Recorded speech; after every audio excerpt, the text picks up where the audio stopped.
Okay. Hello, friends of Skelevator. Welcome to Toy Frenzy. This is me, Skelevator, and I'm here with, this way over here, with the Wizard of Oz, Mr. Oz Geis. Hey, everybody. Good to see y'all. Yeah, we're really excited about tonight. It's good to see some of you are already in here. Our usuals, Thanos Copter. How's it going? Thanos Copter, always good to have you back, brother. And we got Gamer Bud in here too. So awesome. Gamer Bud, fantastic. Yeah. So briefly, before we get into the big show, I would show you everybody. The rest of the conversation was Gamer Bud and Thanos Copper talking to each other. It's pretty awesome in the chat. But before we get into talking to our new friend Mark Enright about his latex masks that were revealed at PowerCon and so much more, we are going to talk a little bit about what happened this week, the reveals from Mo Tuesday and other things. Yeah. So Oz, what do you think? What do you think about what was revealed? Well, I mean, first off, my week started just, with Mo Tuesday. Ramen Toys. Have you guys seen the figure stands I posted about? Yeah. Let's talk about that. Those are pretty cool. Those were awesome. And that's not even from Mattel. Yeah. But I love the fact, like, you can put, like, your original card back into and behind the stand itself, so it looks like the card back. I've even seen now that it's going to come in 3 colors. So you've got the standard red, purple for the villains, and green for Gray Skull for the heroes. Yeah, or for Snake Man. And what better figures to go with those new stands than having movie versions of Skeletor and He-Man being announced later that day? Because I did not see that coming. Oh man, I'm really. I know everybody's has their feelings about the sculpt of Dolph Lundgren's He-Man face. It's a little bit wonky there, but I have to say I'm super excited about that Frank Langella Skeletor. That thing looks awesome. Well, I mean, one of the awesome things about having such a wonky head sculpt, I mean, yeah, you're going to have to pay out a couple extra bucks, but I mean, in the customs community, there are so many people that do 3D printed head sculpts.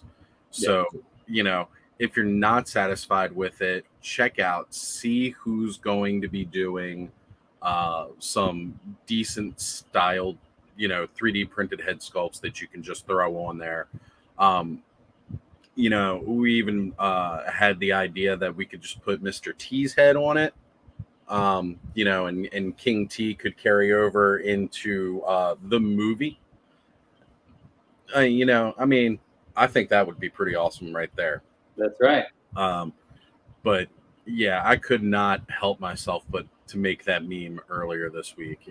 Out of my swamp. It just looks so Shrek-ish. Yeah, he does look a little Shrek-like. I could see that for sure. But I also, and you've heard me say this before too. I'm also a supporter of the wonkiness of some of these things. If Dolph Lundgren face doesn't look just like Dolph Lundgren, I'm still going to be happy with it. And it's the effort that counts. Everything from here down on that He-Man figure is like amazing. I'd actually, with last night's show from Mega J Retro and talking about, really breaking down the figure and everything and talking about different parts of the costume. Yeah. I actually went online today and found pictures of the costume from the movie, like from different auctions and stuff like that. And it's crazy how really detailed that they are for these figures. I think that's really, really awesome. Like, I know Mega J had mentioned last night that there was no scabbard for the sword on the back, even though they show one on the figure. And there is a scabbard on his back. It's not a full length like sheath. Yeah. It's like a little hook holds it up to the back, but then there's a cup at the bottom, of course, to protect your legs from the blade and all like that. But that's actually movie accurate. Now, I mean, I haven't seen the whole thing on the toy to see if it actually looks like that or if they went the style of a full-length sheath, but it seems to me like they've looked at the costumes and they've pretty much made it, which also kind of makes that head sculpt a little more depressing that they were able to make everything else so screen accurate. GamerBud makes a great point here that the wonky head sculpts, you know, at first, like on every Masterverse figures, they look like, well, that's how it's going to be, and we get real disappointed. But the bad prototypes end up being better in hand, and I agree. I think it very well could just turn out to be awesome. And I don't really think there's any reason to get hung up on it too much, because that movie is very special to all of us, whether we love it or hate it. It's still a thing, and to have figures. I was sad I missed out on the Super 7 version of those figures. Yeah, Which will allow some of us an opportunity, me included, to get these figures at a reasonable price. Sure, absolutely. I did also want to go back and give a shout out. I know we had Prowler in the show again this week. Duchess of Darkness has come back, and then even Enforcer is back with us. Again, thank you guys week after week, seeing you in the chat. We really appreciate that. We really appreciate any conversation. You know, the dialogue is what it's really all about here. We love that. That's right. And I want to mention, GamerBud said the first video they showed was kind of meh. Is that you're referring to the animated, the stop motion animation snippet that they gave us, the second one? I'm kind of excited about those now, and I spoke to Justin, who's the head animator for Stunt Puppets, that's doing those videos, and he mentioned that there's more to come. So we're really excited to see what else is happening there, and I think we're going to be having him on in a future episode, folks. So we can talk about some stop motion animation with Justin Rash.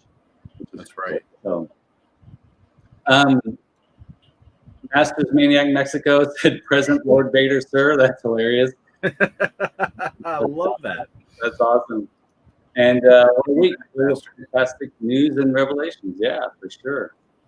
Oz, did you pick up anything this week? I found something really cool and small, but did you find anything out there? I did. Hey. Day after last week's show, I went out and did my toy hunt. Unfortunately, I didn't go out today. I'll be going out tomorrow again. But I already got Stridor. However, when this guy is $8.99 on the shelf, you don't pass up a second one. Yeah. I don't know if they're coming out with Night Stalker, but I will be ready if they don't. We can make our own Night Stalker, folks. If you go out to Target. It was Target, right? $8.99. Yeah. I mean, what? Yeah. If you can still find any, $8.99 at Target. And if you need to, like, for some reason you can't find the shelf tag or it's not coming up with a price, because when I took this one to the price scanner, it came up with not available, like not in stock. But I found the shelf tag that said $8.99 on it. So, I mean, if you're having trouble finding that, you can always reach out to me on Instagram, and I don't mind sending you the picture. Make sure you can get your $8.99 Stridor if you haven't already picked it up. Because I also went to comic book shop this week. And when I went there, they were selling Stridor for like $54.99. Wow. And I just kind of laughed, and I'm like, who's going to buy this if I go to Target and get it for less than $10? That doesn't make sense. Well, it goes to show, keep an eye out for those deals and keep an eye out for what's showing up in the stores. As some of you may have seen on my previous video this week, Pedro found the Roton. And for those of you that don't know, Pedro and I have a deal. I gave him my Snake Mountain that I built, that you can watch videos of that on this channel, this big giant snake mountain, and so he sends whenever he finds a Masterverse and Origins figures, that's part of the trade. He sends them my way, and he lives close by here, so it works out great. That's a fantastic deal you guys have set up too. Like, that is really awesome. Well, I was real nervous about something like, doing something like that's pretty risky, but right. It was like just super awesome, and it's great that it has a home. you know, it was in the garage, taking up a lot of space. It's 5 feet by 5 feet long, 5 feet tall, and about 2.5 feet deep. So it's a massive thing. Yeah. Yeah, Thanos Copter, way eager to jump onto things as soon as I see them, and then see the discounts later. It can be a little disappointing sometimes, but also an opportunity to double up if you don't really budget that for your collections. Yeah, I mean, one of the things I try to do is, especially with the scarcity on the distribution of this line, it's always grab it as soon as I see it kind of thing. Yeah. Especially when it comes to the origin side. I've realized that Masterverse tends to stick on the shelves a little while, so I can kind of play that gambit. And even if the one Target that I normally go to tends to sell out, again, I live in an area where I'm very fortunate that there are several Walmarts and Targets within very reasonable driving distances. Talking like less than an hour, and I can hit 3 or 4 places. Hey, Ryan Dole has entered the chat too. Excellent. Good to see you, Ryan. And cool. Welcome to it, Ryan. It's good to see Ryan is with us. And then, yeah, back to Masters Maniacs comment here. You know, small shops definitely do the higher price tag on a lot of this stuff because they're not getting the big bulk discounts from major orders that bigger retailers like Walmart and Target have. Absolutely. That's true. But yeah, it's one of those things where typically with the figures, if I see those go on clearance, I don't mind picking up extras. I keep meaning to post to Instagram. I've actually got a little craft box here full of extra parts and everything so that I can just go ahead and paint things up. And as well as, you know, when it comes to like big sets, like the Battlefield Warriors 2-pack and something like Stridor, it's like I get one when it first comes out and you pay the full price for it, but you want to make sure you have it. But then when you see those discounts and when it starts to drop, pick up a second one, you know, or pick up you know, more than that if you can. Heck, if there was another Stridor, I would have picked up 2 of them instead of just the one. And yeah, absolutely. Ordering from Big Bad Toy Store for this line is just about the way to go, really. I mean, I've not had any luck really finding a lot in store. I think the best time I had was the beginning of this year in January, right after Christmas, January going into February, came across waves 6 and 7 and was like every week going to the store, coming home with like 2 figures. And then after that month, nothing. Haven't seen anything new all year. I mean, of course, Stridor, you know, came out a little bit after that, but. After said, I usually do pre-order. Then if I see them in the wild, I cancel the order. That's really the greatest thing about Big Bad Toy Store, for sure. Yeah. Now, I don't want to keep Mark waiting too long in the green room, but I do, before we welcome him in, I do want to show a little thing that I found.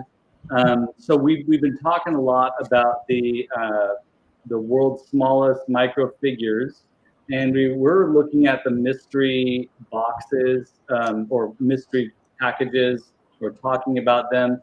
I'd never seen one in the wild. I ran into this at Target today. I only bought one because I was like, I don't know. And then I took it home. I just glanced, and we were kind of in a hurry. And I glanced, and I saw there's actually Mego figures here. If we get one of those, that'll really be on theme for talking to Mark from Mortar Heads tonight. Right. There's also Masters figures. They're just showing that the figures we've already seen. But there's Transformers, there's G.I. Joe, Rick and Morty. Probably got one of those if I get one of those. And this is really cool. The Big Lebowski. So Get the dude in one of these things. let's do it. Let's open it. Yeah. So I really don't like mystery boxes because I usually never get the thing, the one thing I'm looking for. So what is it that I'm looking for today? I don't know. What do you all want to see? Write it in the chat here. Yeah, put it in the chat, guys. Tell us what you want to see. I'm excited for the dude. He said the dude's on there, and I'm a big fan of the Big Lebowski, so I'd love to see that. I would love to see the dude too.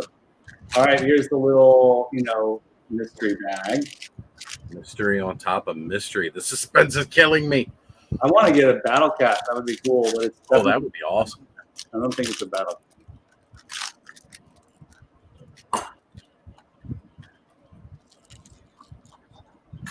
All right. Oh, shoot. Nice language control there. Mark, I'm putting you in because I have to share this with you. Everybody, this is Mark Enright from Mortar Heads. Everybody.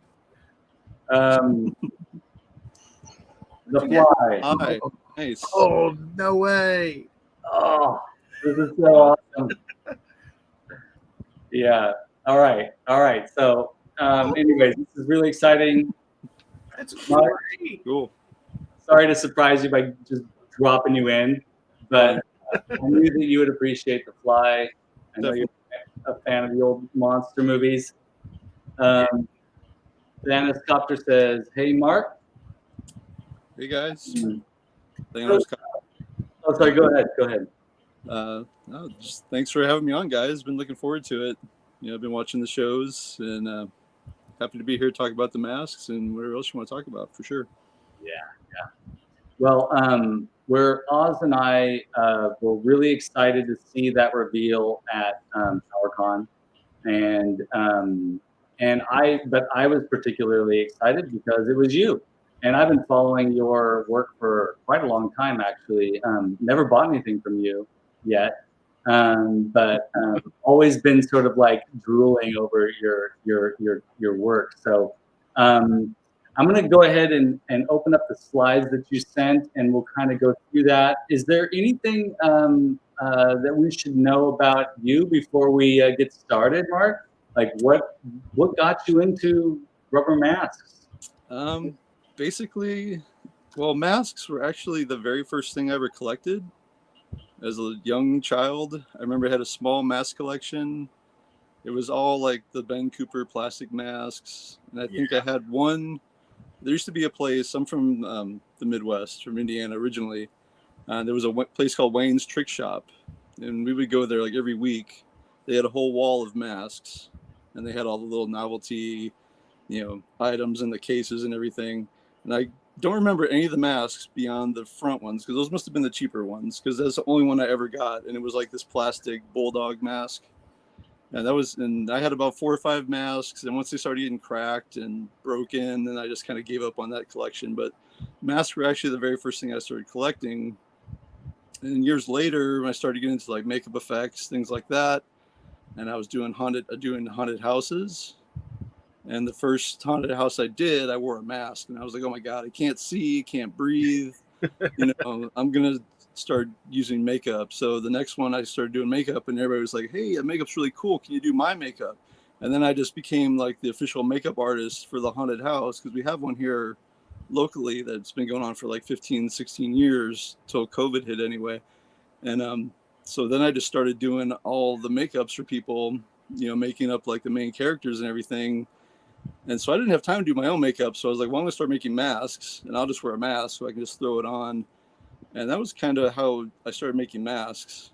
And then I got the idea to, Walrus Man has always been my favorite Kenner action figure. Yeah. And so I was like, well, I'm going to make a Walrus Man mask. And then everything just kind of, it's all due to Walrus Man. It's all Walrus Man's fault. It's all Walrus Man's fault. We're gonna actually have a look. We're gonna have a look at Mark's Walrus Man masks in a little bit. But this is how many years have you been crafting latex masks in a way that you feel like you could sell them to others and feel comfortable with that? I've been making masks for, I think it's been 7 years. Mm-hmm. And I've been selling them pretty much since like the second year I was making them. Wow. Because before that I was doing sculptures, I was doing relief sculptures, which I was selling of Star Wars characters. So it wasn't like just something I just kind of fell into. I already had been sculpting stuff and painting stuff, and I've always built models and I'm always drawing and things like that. So I've always had creative things going on. So it wasn't like a totally foreign thing to me to just start making masks. And then when I kind of going back into the makeups effects thing a little bit, I started an internship for this company at Makeup Effects Labs here in Los Angeles, which is like the oldest running makeup effects, studio still in existence. And I interned there for a while. When the first day I went in there, I remember there was like 2 people like making masks or had made masks, and I was like, wow. Actually, one of the people, he actually works for Distortions Unlimited now. Oh yeah. He sculpts for them, and just seeing the big, because that was the time I was sculpting little things like maquettes, that kind of stuff. And when I saw the masks that they were sculpting, and I was like, wow, that's great. The next thing I'm gonna sculpt is gonna be a mask, because I'm tired of sculpting little things where I need like binoculars to see what it is, and I was really tired of sculpting maquettes, and it was just like all the molding and stuff. Masks, you make one mold, you get one mask, you don't have to put a bunch of pieces together. It would just seem like such a great, easier, it's so much easier to see when it's something so huge and it's life size. And when you make it, because of that, it's so much cooler to me, I think. So Yeah. it was kind of what, was my catalyst, I guess, into making masks. So yeah, that's cool. These we're gonna, and for those of you watching, Ryan already mentioned he loves your McDonald Land hamburger mask. thank you. We're gonna look at that a little bit later on, and then also Masters Maniac Mexico. Mark is making these masks. He's got a deal with NECA right now, and there is a link down below to Mark's YouTube page, and I believe also to Mark's Facebook page, which I think I did. Just trying to remember my old brain. And then, but we are going to. I don't think I put it up there yet, but I want to put the link to costumes.com. We're going to talk about all that in just a little bit. So, folks, if you're watching, please stick around because we got lots of goodness coming here. Yeah. So, Oz, what were your thoughts when you saw this reveal at TowerCon? Well, very, very similar to Mark. It's, as a kid, I kind of always had a passion for Halloween. I love dressing up. I love wearing the masks and everything. And very similarly, like, you get those old Ben Cooper, plastic masks in the 80s as they were so popular. I remember I had the Mummy one that kind of glue in the dark and everything. And I got so sad after that thing broke and eventually did. And then, like, some of my next big ones, of course, were like a Freddy Krueger mask and Darth Vader. And one of the coolest things that I love about Mark's approach is, these are characters that are in a larger media that we've seen on screen in film or on TV in a cartoon here. And he doesn't go after their movie stylized looks or their cartoon presence. He molds them off the toys that we have collected. And it's, for me, it's like a gold mine because, again, I love Halloween. I love masks. I love dressing up. And so, like, to dress up as the toys that I like to collect as well, like, what's not to love about that? That's like the perfect dream in heaven right there. It's everything all rolled into one. So, Mark, I really appreciate the work that you do for this. It's absolutely incredible. Yeah. I mean, I mentioned it. I think I mentioned it in last week's episode. That when I was a kid, I really wanted to be Beastman for Halloween, but I didn't want to be. I didn't want to be the cartoon Beastman. I wanted to be the action figure Beastman. Right. So seeing, I mean, and still, I haven't bitten the bullet to buy it yet, but I'm definitely saving up, Mark. That Beastman mask just got me my heart all aflutter because, like, that's what I wanted. I wanted to show, as a I don't know how old I was, but as a little kid, I wanted to show up on to school in that orange giant monstrous outfit, and here it is, folks. Right? Exactly. Yeah. So now definitely get those, and I mean, look at the detail here with Skeletor. Yeah. That's the toy we all fell in love with, right? It's awesome to see it life size. And Mark, tell us a little bit. I mean, we have lots of like process photos that we're going to look at too, but it might be intimidating for some that aren't used to sculpting how they could create something that looks like a toy in a life-size model. So, are there any tricks of the trade you'd like to share with us on how to get those measurements right? Well, basically, I have a head form that's it's kind of like a bald cap wig form. Basically, it's something you make bald caps off of, which is what you put on, over hair to make it look like you don't have hair. I've actually the head form I used to sculpt all these on was like that. It doesn't have a nose or eyes or ears. It's just kind of like a blank head. Yeah. And that's what I'm sculpting on. So I can really mess around with like the dimensions and the features, because I'm not. Sometimes if you use a head form that has noses and cheeks and that kind of thing, eventually you start hitting the head form, that kind of thing. So, and since a lot of them aren't really human form, they're like, especially like Hordak, he's just like this big triangle. So, the human form doesn't really matter so much, Yeah. So basically the first thing I do is I get the toy, I'll buy like a beater head or whatever. Well, try to get a good condition. I don't want one that's been chewed on or anything like that, but I'll try to get a head off eBay. And then the trick that I learned, somebody taught me, was like to paint it to match the color of your clay. I use wet clay, water clay to sculpt it, which is just kind of like this gray color. And so I get the head, I clean it up, and then I just paint it all one coat of gray, which is like a gray primerish color. And that kind of like, hides all of the paint apps and everything kind of fools your eye, when you're looking at it. You think, you see things that aren't really there if you kind of erase everything and just look at the blank face without the paint and everything, you kind of really brings out where the details are. So that's basically the way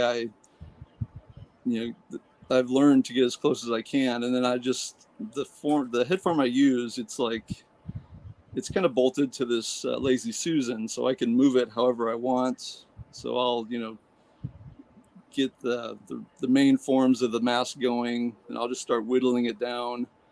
I'll sculpt it from the bottom. I'll look at it from underneath and just try to match it up with as many pictures of the figurehead that I have, and just try to get really as close as I can. And then you'd be surprised how off like things are, because I'll be sculpting and I'll be like, wow, this tooth is really weird, and this one is like this. Yeah. That's like doesn't look right. And I'll look at the toy and I'm like, but that's the way it is, I'm not crazy. That's the way it is, because it's so small and they don't sculpt it life size. So you're sculpting it small, it doesn't look as off. When you blow it up so big, and I think that's kind of what gives the toy masks anyway, kind of a certain kind of look that people really like it, because they're not perfect, it's not completely symmetrical. It looks symmetrical when you look at it, but all those little micro oddities that are in the original toys are in the mask, or at least I try to get them in there. Yeah. Well, in today's day and age, you'd think that somebody would take a computer scan of the action figure and blow it up and create a three-dimensional model using a 3D printer and then make molds from that. And all of that sounds like the craft is gone, right? And if you're our age and you grow up watching special effects and makeup artists, and you were flipping through, like I had a subscription of Fangoria magazine, and I would grab a star log every once in a while, and you go to the back and you look at those rubber masks, and all of those were sculpted, and there's each one of those, and we're going to look at Mark's collection here in a little bit. Each one of those has a particular personality because it's not manufactured digitally. And so I really wanted to hear Mark's process to hear him not mention computers once, which was an awesome, made me feel good. So I want to go back really quick. I was kind of going through these as you were talking because I wanted people to see. We are going to be exploring each one of these because Mark did send me a bunch of photos, and we got a large slideshow tonight. So right now, let's talk a little bit about, while we're looking at these masks that you've made that NECA is going to be distributing. Let's talk a little bit about how that came about. How did you get hooked up with NECA and come to this deal where they're going to be distributing your masks? Basically, the NECA deal happened thanks to Randy Falk, who, as everybody probably knows, is the head over at NECA. So he, I think one of his favorite all-time toy lines is Kenner Star Wars. And when I started making the Star Wars masks, he bought all of them. And he was. I think I sent you a picture actually with him buying the mask. I'm going to remove the slideshow for a little bit. I'm just going to skim ahead and find that picture, and I'll open it up here. But anyway, he'd been buying all those masks for me, and then my next set of masks, I did the Cantina masks, and then I was like, well, I'm going to do some Universal Monsters, and I was kind of looking at my Remco Monsters figures, and I was like, well, the creature, you look at it, there you go, and the creature. Remco creature looks kind of goofy. He looks really weird because everybody that's made masks, I think, has made a creature from Black Lagoon at some point. Mm-hmm. And there's so many great ones out there. I didn't want to just make another one that looks, like the creature from the Black Lagoon and I looked at the Remco one. I was like, well, this one definitely. I have not seen anything that looks like that. As people look at it and they're like, why does he have teeth? He doesn't have teeth like that, because that's the way the figure is. So right. So and then. So I did the Wolfman first, and I did the creature, and then Randy was like, "Well, we're getting a Universal license. Do you want to do, all the Remco masks? You want to do the whole set?" And I was like, "Yeah, let's do it." And then it ended up that we can only sell them through Loot Crate, though we couldn't do it retail or anything like that due to licensing or some issues like that. So, which was fine because I think it was harder for people to find out about them, but I think they're still, out there. People were excited to get, especially fans of the Remco figures were really excited to get them.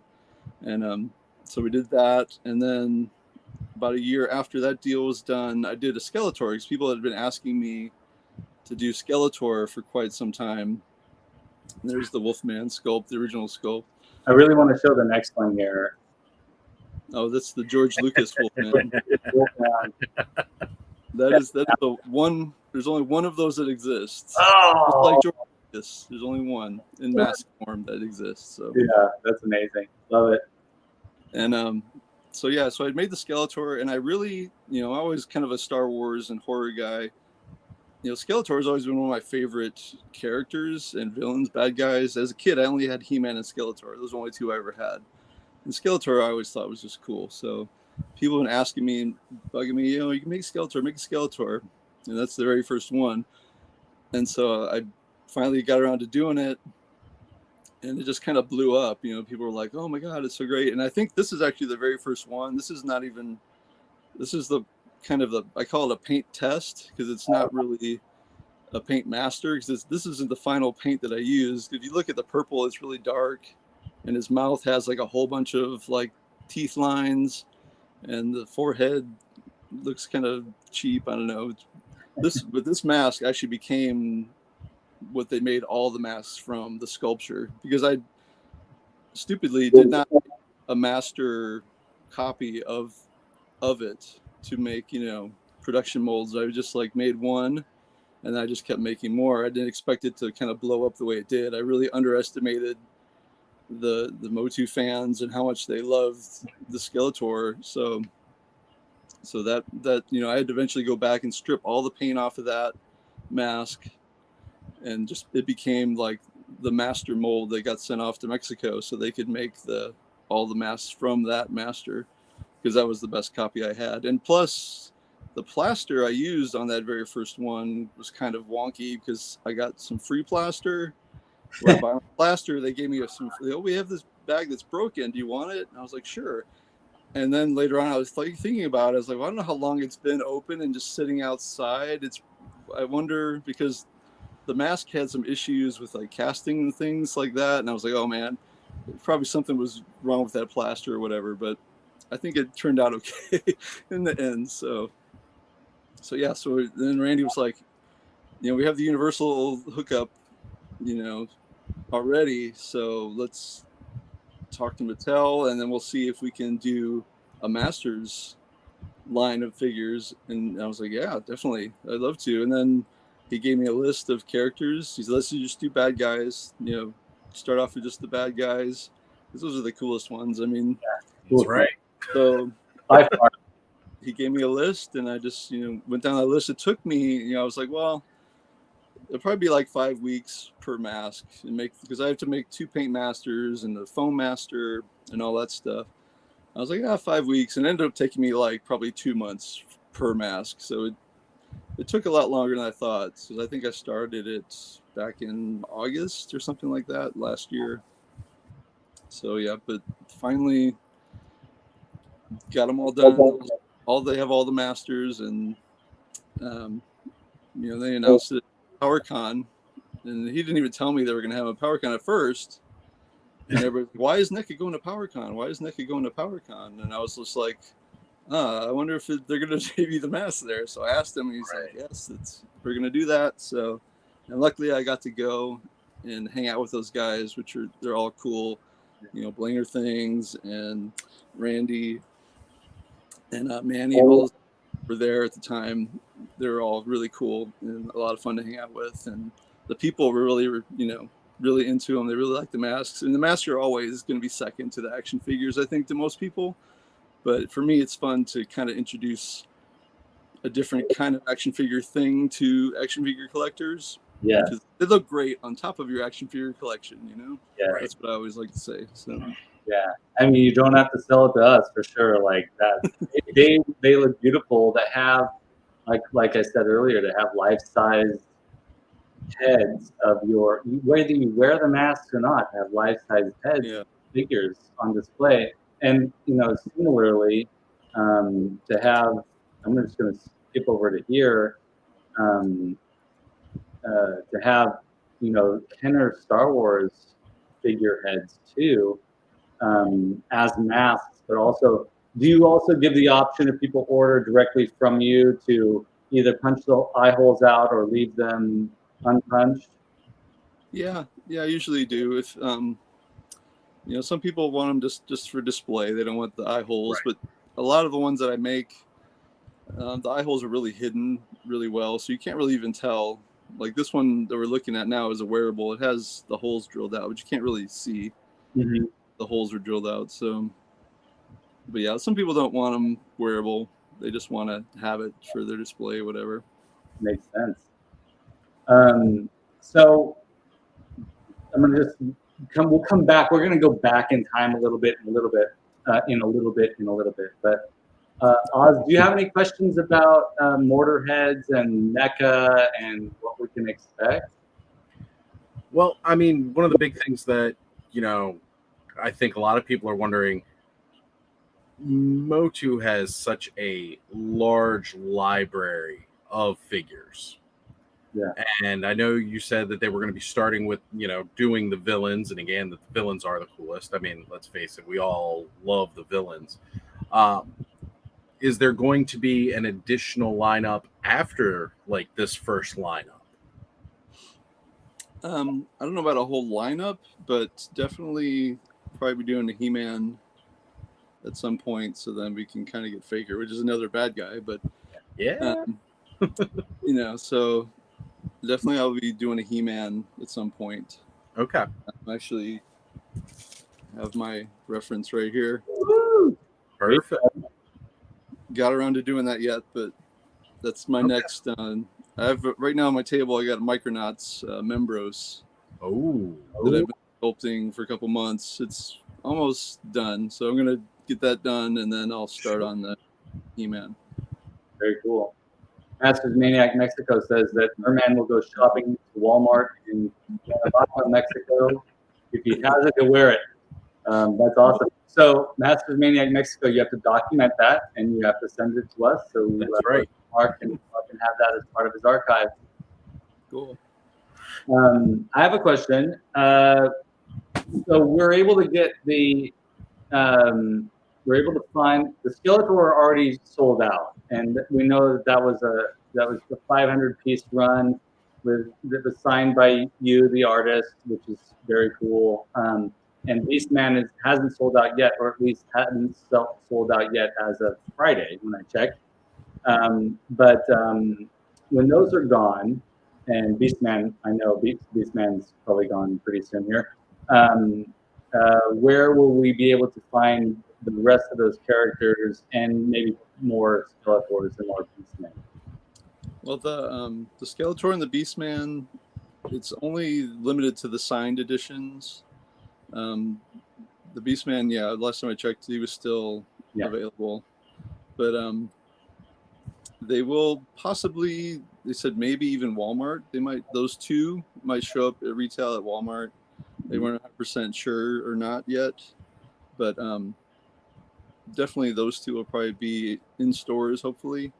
And these are, and then the rest will probably turn up on costumes.com, but they're all going to have like special packaging, kind of like a clear packaging with cardboard graphics and things like that. You know, they won't be just like hanging, you know, and all smashed and everything. They'll come in a nice box with, you know, MOTU graphics on it and everything.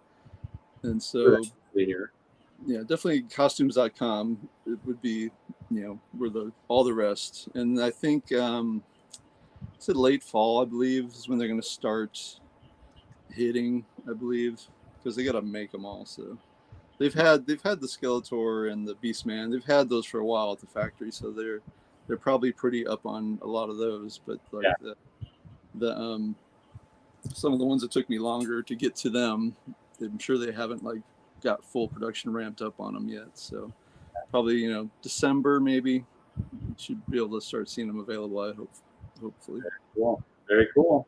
I mean, this is, you know, the perfect time of year for these things to be launched out to the public, and I mean, or at least put online for people to order. And I was really happy. I was, you know, sad that it went so quickly, but I was really happy to see Skeletor sell out. I mean, that just totally makes sense, and I really wanted that to happen for you and for NECA. Yeah, it was really cool. But you still will be able to get the regular Skeletor. I just won't have the signed certificate by me. Yeah. Which, you know, most people are like, I don't care about that. I just want the Skeletor. So we want the signature, Mark. We want the signature. You can a postcard, I'll sign it, and I'll send it back to you. There you go. There you go. I was gonna say, yeah, what we got to do is we got to find them, go out and, you know, check costumes.com, get a regular one. I know while I'm out toy hunting, if I see these things on the shelf in a Walmart, I'm just gonna be like, okay, well, you know what? While they're here, I gotta buy them. Yeah. So, you know, pick those up and still probably place orders online, because I'm sorry, that Stinkor mask, I need to have it. I absolutely need to have Stinkor. He's one of my favorite characters. And, you know, I'm going to dab some patchouli on him so that I get the full effect when I'm walking around with it. Yeah. Well, they're trying to see if they can work in the scent. Really? Oh, wow. That's what Randy said he wanted to do. So they are seeing if they can like somehow get it mixed in there. So we'll see if they pull it off or not. I can only imagine walking around with that. I think it'll definitely be a remarkable experience for the person wearing it. I mean, yeah, you know, they just be breathing those fumes. Occasionally, someone will walk by and be like, "Oh, that's an interesting smell." That reminds me of, you know, the head shop that I went to in the 90s. What the person wearing the mask is going to be like, you know, huffing patchouli all night. You know, it's great. Exactly. I want to thank you for providing us with that information. We're all, you know, I know that everybody that watches this show is going to be probably getting masks from you. We're definitely going to get masks, and it's really exciting. I was at Walmart just on Friday to pick up some allergy meds, and I, of course, strolled by the area where they keep the Funkos and the Migos over in the electronics section, because I figure since NECA figures show up in that area, that's where these masks are going to show up. Mhm. So I already got my goggles on, looking for. I look like the Tusken Raider here, like looking for the masks, but they're not out there yet. But I'm sure they'll be there soon. They'll be there before you know it, I'm sure. Yeah. Yeah. Now this is. I want to look at Greedo because this is how I got introduced to your work.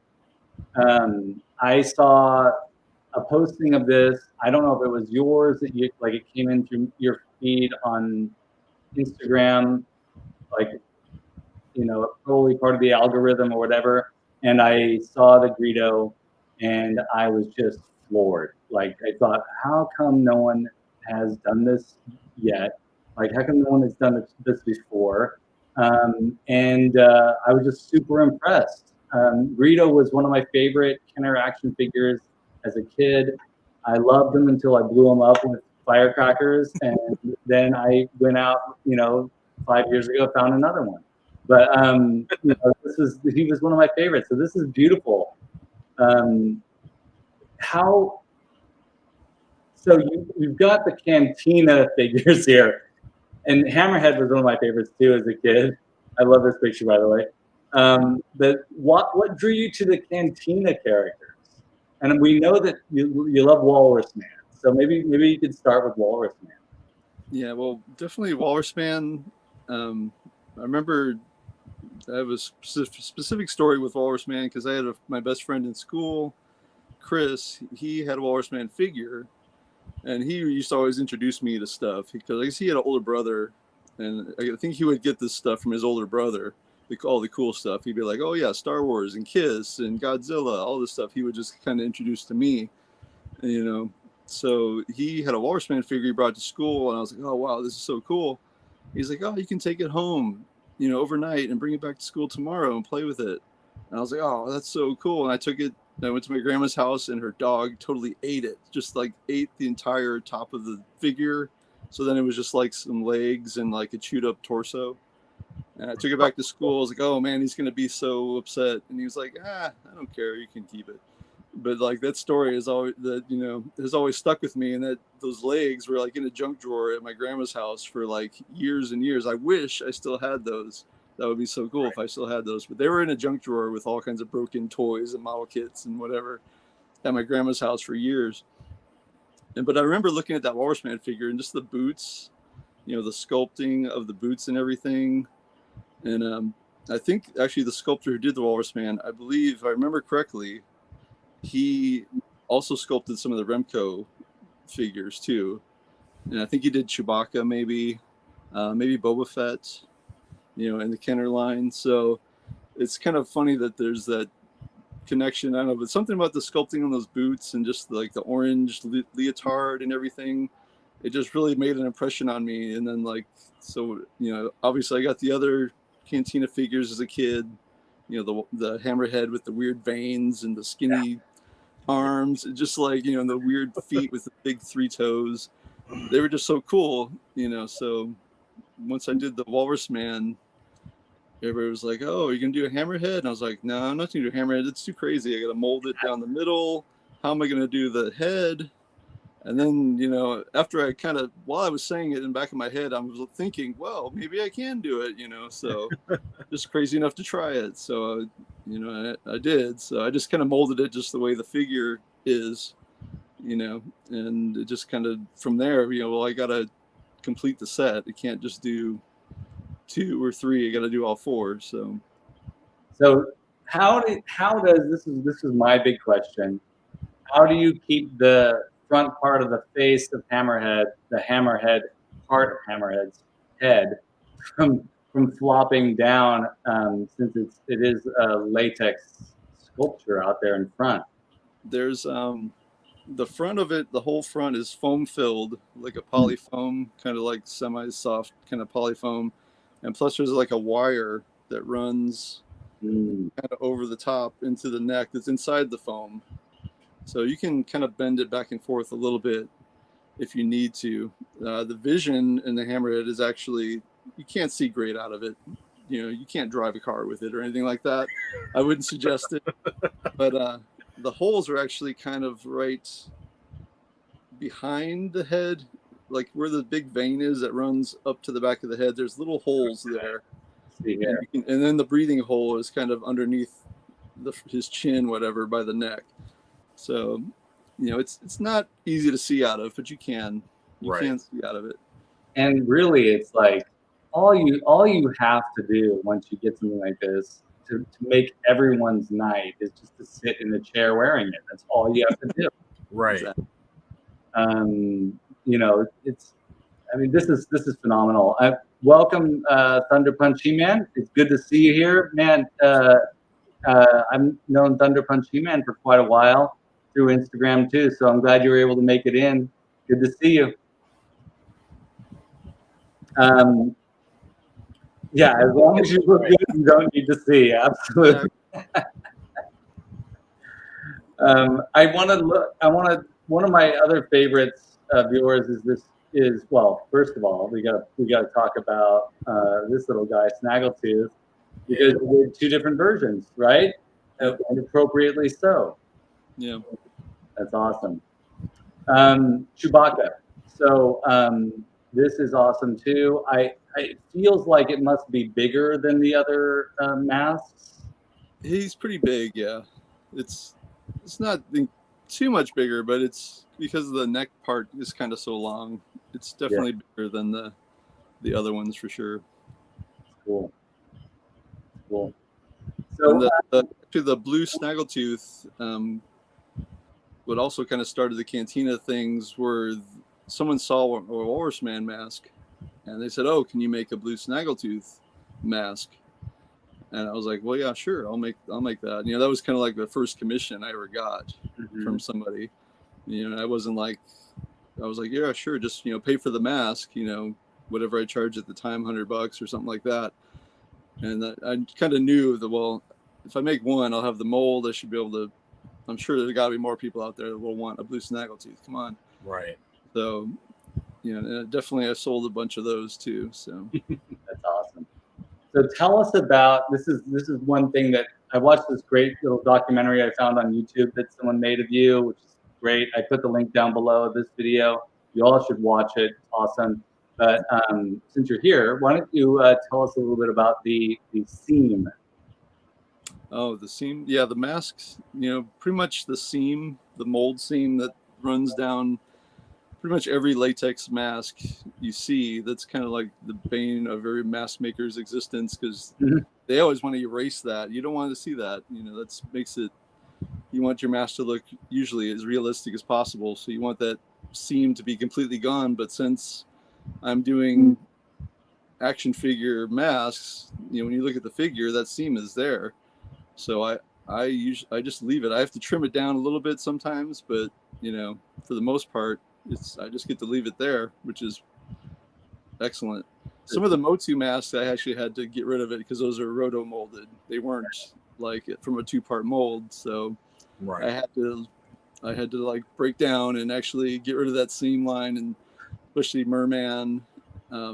I spent hours like redoing those little hairs on the top of his head because the seam line was all crazy. Because his ears, it comes to a point, that kind of thing. So there's a lot of work, hiding that seam on those guys. But yeah, for the most part, I'm very happy when the action figure has a seam. I can just leave it there.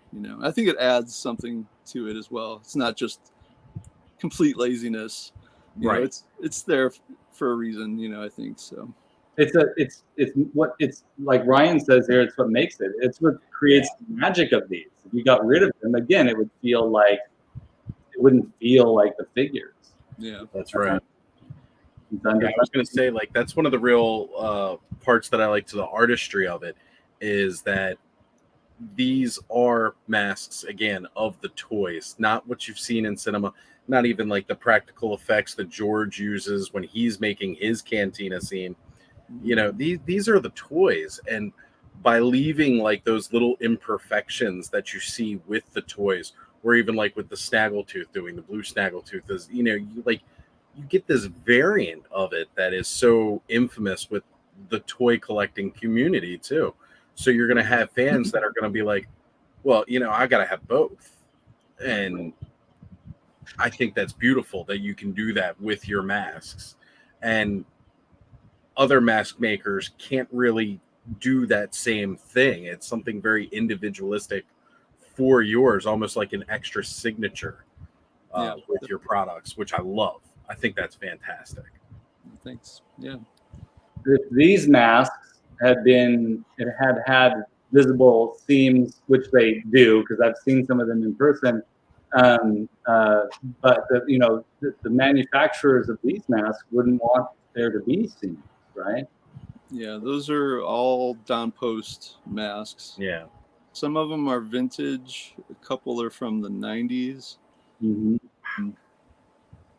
Like if you see the sand person that's up there, kind of on the left, that's the vintage one, and he's pretty melty. He's pretty soggy. Yeah, he's still hanging in there. And if you look on the bottom, there's another one, the updated one that came out in like the 90s. And I think that one actually came, they used to sell them at Disneyland or Disney World. They would sell them because a lot of them have like a Disney tag, price tag on the tag, the hang tag. Masters Maniac Mexico. Right now, I'm feeling like I need them all. You guys trigger my phone. All right. I think we're going to start a whole new slew of mask collectors now from tonight. These I remember. So I showed on a previous video. I was over at my dad's house, and he had my Darth Vader Dawn Post mask from when I was a kid, and the eyes are. It's missing the eye lenses because I wore it. When Mark, right before we started tonight, I was talking to Mark about the Gamorrean Guard because I had the Gamorrean Guard mask as a kid too, this Dawn Post one that we're looking at, and I wore it all the time. It disintegrated. Darth Vader, I destroyed that thing, but it's still the shell of it is still around. There, and with the Darth Vader mask, you can see those seams because it's hard plastic. Yeah.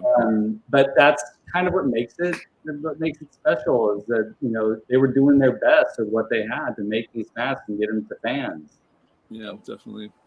I love seeing these here. That Gamorrean Guard mask really takes me back. Absolutely. So when did you start collecting?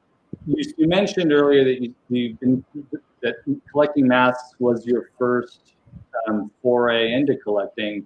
How old were you, and what were the first masks you got? I don't remember how old I was exactly. I was probably like 10 or 11, something like that. Maybe a little younger. But I remember I had one of the Shogun Warrior masks. I had the Bulldog mask that I got from Wayne's Trick Shop. I think I had E.T. I had King Kong. And they were all like the Ben Cooper, the Collegeville ones, whatever.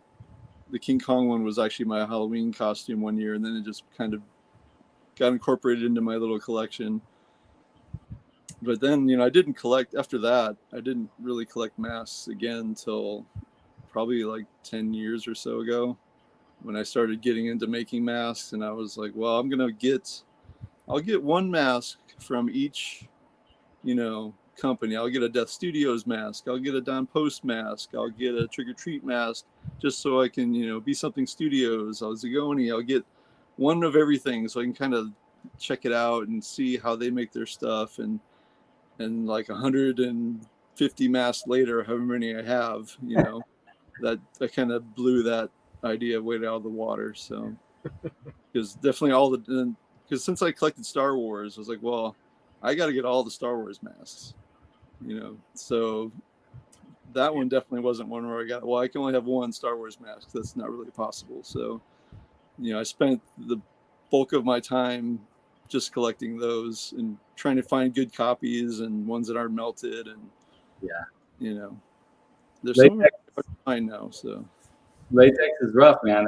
It falls apart over time, and you know, I don't know if any of you watch like prop auctions that I'm always like, I'm drooling over old Gremlins props, and it's a little terrifying to see them just sort of crumbling. And I hope that people are out there doing what you're doing, which is collecting these things that could potentially that will potentially disintegrate in time, but at least you're extending their lives. So awesome. Yeah, I mean, a lot of people, a few of mine, I've done it with them too, where you can foam fill them. Yeah. That'll keep them kind of fresh for a lot longer, because they're not, all mine are stuffed. I stuff them with grocery bags and rags, whatever, just so it keeps its shape, so it doesn't like start sagging, because once that starts, and that's kind of what makes them melt and eventually and everything. So yeah, you can foam fill them. That'll extend the life a lot. It's expensive and kind of toxic, but hey, I can imagine. That Admiral Akbar is phenomenal. I remember seeing that in the back of a Starlog and just drooling over that. Yeah, they had a really good ad for the Return of the Jedi masks. Yeah. I almost bought, because I have kind of like a lot of catalogs and things like that. And I remember on eBay a while ago, there was like a whole press kit for the Return of the Jedi masks. Oh, dang. Somebody had listed it and I missed it. And I contacted them and I was like, are you going to put that back up? I'm going to buy that. And they're like, yeah, I'll put it back up. And they put it back up and somebody bought it right then. And I never got it. So, but yeah. Definitely by the time Return of the Jedi, even those masks were kind of thin, I think, as far as masks go. Yeah. They were still cool. So, yeah. So, they had it figured out by then. So you started sculpting with mortar, and that's where the name Mortar Heads comes from. Yeah. And it's pretty clear that you had and have an obsession with Walrus Man. So tell us a little bit about how you decided that sort of relief sculptures using mortar would be a cool way to make a little extra money and reach out to fans. Basically, before I did the mortar sculptures, I was trying to make just, I was making R2D2 out of trash cans. I would make R2D2s and like things like that. And then I was just kind of looking for things around the house. I had some mortar that we used to like fix our fireplace. The broken bricks in the fireplace, and it was kind of like cement, but it's a lot finer. It doesn't have all the big rocks and things like that in it. So I was like, well, I wonder if I can, sculpt in this, and then I figured out you could, but it dries in like 15 minutes. Yeah. So you got to be fast. So the first few I made, you have to make it flat, so that's why it's relief sculpture, because it's not going to stick to an armature. Basically, it's like mud or cake batter. So, but later on, I figured out you could put a retardant inside of it, and it would prolong the life for like a few hours. Oh wow! But still, I would have to like go outside at night when it was cool. I'd be up all night sculpting, like in the dark, in my outside of my house, like at night, and eventually, and plus I was like, yeah, I'm not going to do molds or anything like that. It's going to be one-offs. It's going to be so cool. But after a while, and then people were like saying, oh, well, I want, one like that too. And then I tried to recreate it. And it's really hard to recreate something, especially I did a Millennium Falcon for somebody. Ooh. And that was pretty tough. That was pretty hard to do in mortar. And somebody else said, oh, I want one of those too. And I tried to make another one. And it was just a complete fail. And it's like, well, sorry, it's not going to happen. So eventually I started sculpting them in clay, wet clay, and then I just kind of got out of the mortar after that. So what? Yeah, I could go in, I could sculpt whenever I want. It's not going to dry up. I can leave it, cover it up, come back. I didn't have to finish it right then. The novelty of it drying in 15 minutes wore off really fast. I'm sure I can believe. Yeah. Sometimes you got to really love the labor for it to not be like to become tedium. And sometimes we got to make the labor work for us. We got to figure out a way to find a technique within a particular, art form that we want to explore that works at our pace. That's what you did. Yeah, definitely. So tell us a little bit about this one. We've got two pictures here, and they're both sort of like the same concept in a way, like combining pieces of monsters to create a whole, which is very cool. Tell us a little bit about these. Well, that was, I kind of wanted to make a Halloween version of those little signs you put out in the street that says, danger, kids at play. Yeah. So I wanted to make a monster kids at play sign. So I just kind of took the one I had for my kids and I kind of traced it because it's kind of just like a generic stick person body shape or whatever. I kind of traced that just to get the size. And then I just, mixed in all the monsters. I did the Wolfman feet, mummy legs, creature hands, Frankenstein head, and then I slapped a cape on it. And I've only made the full one. I've only made one, and somebody bought it, and I have not yet to make another one of those. But then I decided, well, I'm going to cut the legs off. I won't cast the legs. I'll just do the top. Yeah. It's a much more manageable piece that way. It's way easier to hang up and doesn't take up as much space. So what's this made out of? Is this mortar as well, or is this other materials? It's latex, and then it has like a foam, like kind of a it's not a really hard foam, like the head, just so it doesn't like flop. It's kind of like a stiffer foam. Oh, okay. And then I'll just kind of put a little layer of latex on the back too, and then you put a hanger on the back, and you can hang it wherever you want. That's awesome. And for a while, it took me. I didn't know what I was going to write on it though. I was like, yeah. He's holding this sign, and then it's like, well, if I don't do it, without the legs, I can't really do Monster Kids at Play. Well, I guess you could, but then I just came up with this monster piece thing, so I just did that. Makes sense. And if people were to order these from you, they could probably ask you to put whatever they wanted on it, right? Yeah, for sure. Great opportunity. I have always loved the creature's hands, so anytime they could be incorporated makes me happy. Yeah, for sure. Yeah, great hands. So I got really excited when you said that you were interested in special effects makeup, because when I was a kid, I was really into that too.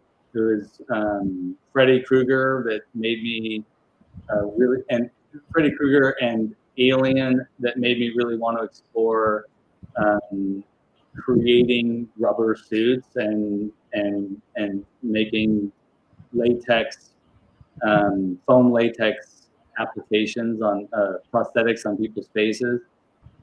So what made you get into that? Basically, monster movies. I remember as a kid, I didn't have a subscription to Fangoria, but I know I had a few copies, issues here and there. And I remember, American Werewolf in London. Yes. I had that issue where I just had that picture of him and he's on the floor and he's kind of at the whole body and he's changing. And at the time, I didn't know that just the top part of the guy is real and the rest is all, fabricated. You just look at it as a kid, you're like, oh my God, it's a freaking werewolf. Yeah. Looking at those, and then my grandfather, he was always showing me Godzilla movies. We watched King Kong versus Godzilla. Yeah. And he was like, we had a bet who's going to win, that kind of thing. So, and Son of Svengoolie, I used to watch that as a kid, which is Svengoolie now on MeTV. But when I was a kid, it was Son of Svengoolie, and they had the 3D, Revenge of the Creature movie on, and you went to 7-Eleven, bought the glasses. Yes. So I remember, watching Svengoolie, and I had my vampire blood, and just all that stuff. That in the Scholastic books you would get it from school. There was the monster books, like all that stuff. There wasn't, we didn't have phones. There wasn't a lot of stuff to do. That was like, that's all there was. The monsters kind of luckily, lived through everything else, the gas shortages and wars and whatever else that happened, to society. the monsters survived all those things, so we could enjoy them as kids, and then we continue them on today, I guess. So. Yeah, it's monsters will always survive, right? Exactly. Thunder Punch has a question for you here. Can he still make MOTU masks for people or no, since it's going to NECA? That's an excellent question. I'm not going to be making any. Personally, I made the Skeletor. I think I made about like 50 or 60 of those before we did the deal with NECA. But yeah, I'm not going to make any more of those. The monster ones, I did do a few artist copies because there were some people that already started buying them from me. So they were like, yeah, you can kind of let those people fill out their collections. That's cool. But yeah, I really don't want to. It takes a long time to make all those masks. If I just making those all day long, I won't get anything else done. So, but the NECA ones, they're really good. I mean, the ones that you see from the PowerCon, those are actually, except for the they're all from the factory. Yeah. And I didn't even realize that when I first, till they said, oh yeah, these are all factory copies. And I was like, wow, I didn't, except for the web store. The web store was the only one that was one of my paint masters, but I didn't realize it because I thought they were just all the ones that I made. So they did a really good job of recreating, everything I did on them. So, and plus it's going to be a third of the price because, they're going to charge $50, $60, $70 maybe. Mine are like going to be $150 plus shipping. Right. So yeah, it's a good deal to get them through NECA. Thunder Punch EMAN might be like, what about Snout Spout or maybe an odd character that wouldn't sell even at Walmart in mass form. Can people reach out to you for some, if they want to spend the money for some special characters? Yeah, if you want to reach out to me on my Instagram, Mortarheads. It's going to be expensive though to make, just because it's so much work. To make the sculpture alone. I mean, those I have like from anywhere from 45 to 60 hours just in the sculpture. Yeah. To get those things looking like they're supposed to look. So, and then plus molding it. It's a lot of work just to make them. So. It won't be cheap, but if you want to commission a Snout Spout, please don't, because it's like you're going to be crazy. That's going to be a gigantic mold. I tried to come up with the most complicated masked character. Well, I guess we could do the trunk separate or something like that. It could be like so bad. Yeah. But if you want to hit me up, and it wouldn't be a thing I could do right away because I'm making burgers, but. Yeah. Eventually, yeah. If you got the money to spend, you want me to make it? Yeah, sure. There you go, folks. For any of you that have all that money and you want to spend it, hit up Mark. He'll do it for you. But as an example of the amount of work that he puts into this, I mean, some of these sculpts are, already it's phenomenal when we look at an action figure blown up, and we know he's not using computers. We know he's not digitizing these shapes. He's sculpting them, and he's looking at the action figure and he's sculpting it, and that's phenomenal to me. But he's also done other things too that look at the face on this guy. It's like, first of all, can you tell us about the concept behind this? Because to me it's hilarious. This one, well, I call this particular one with the hood. This is the Empire Strikes Out. It's supposed to be Emperor Palpatine with the softball in the eye. But it didn't start out that way. This mask was inspired by me getting hit in the head with a softball from my daughter. Ooh. My kids used to play softball, and we were playing catch one time, and they decided to throw it right at my ear, and I almost break my ear. And when you go to the games, they're always yelling, "Good eye, good eye, good eye, good eye." So I was like, "Good eye" is such a good name for a mask, So I just got a softball, and the face basically is me in a mirror making that face, and then I just took a real softball and stuck it in the eye, because why sculpt the softball when there's a perfect one? That would take like a month just to sculpt the softball, the little stitches. Right.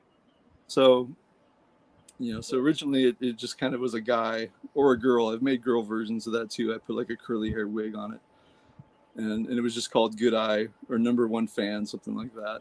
That's awesome. And then eventually I just put a hood on it when I was making hoods, and I was like, well, it kind of looks like Emperor. Let me paint it like the Emperor. That kind of like dead skin tone, and made it The Empire Strikes Out. Yeah, that's awesome.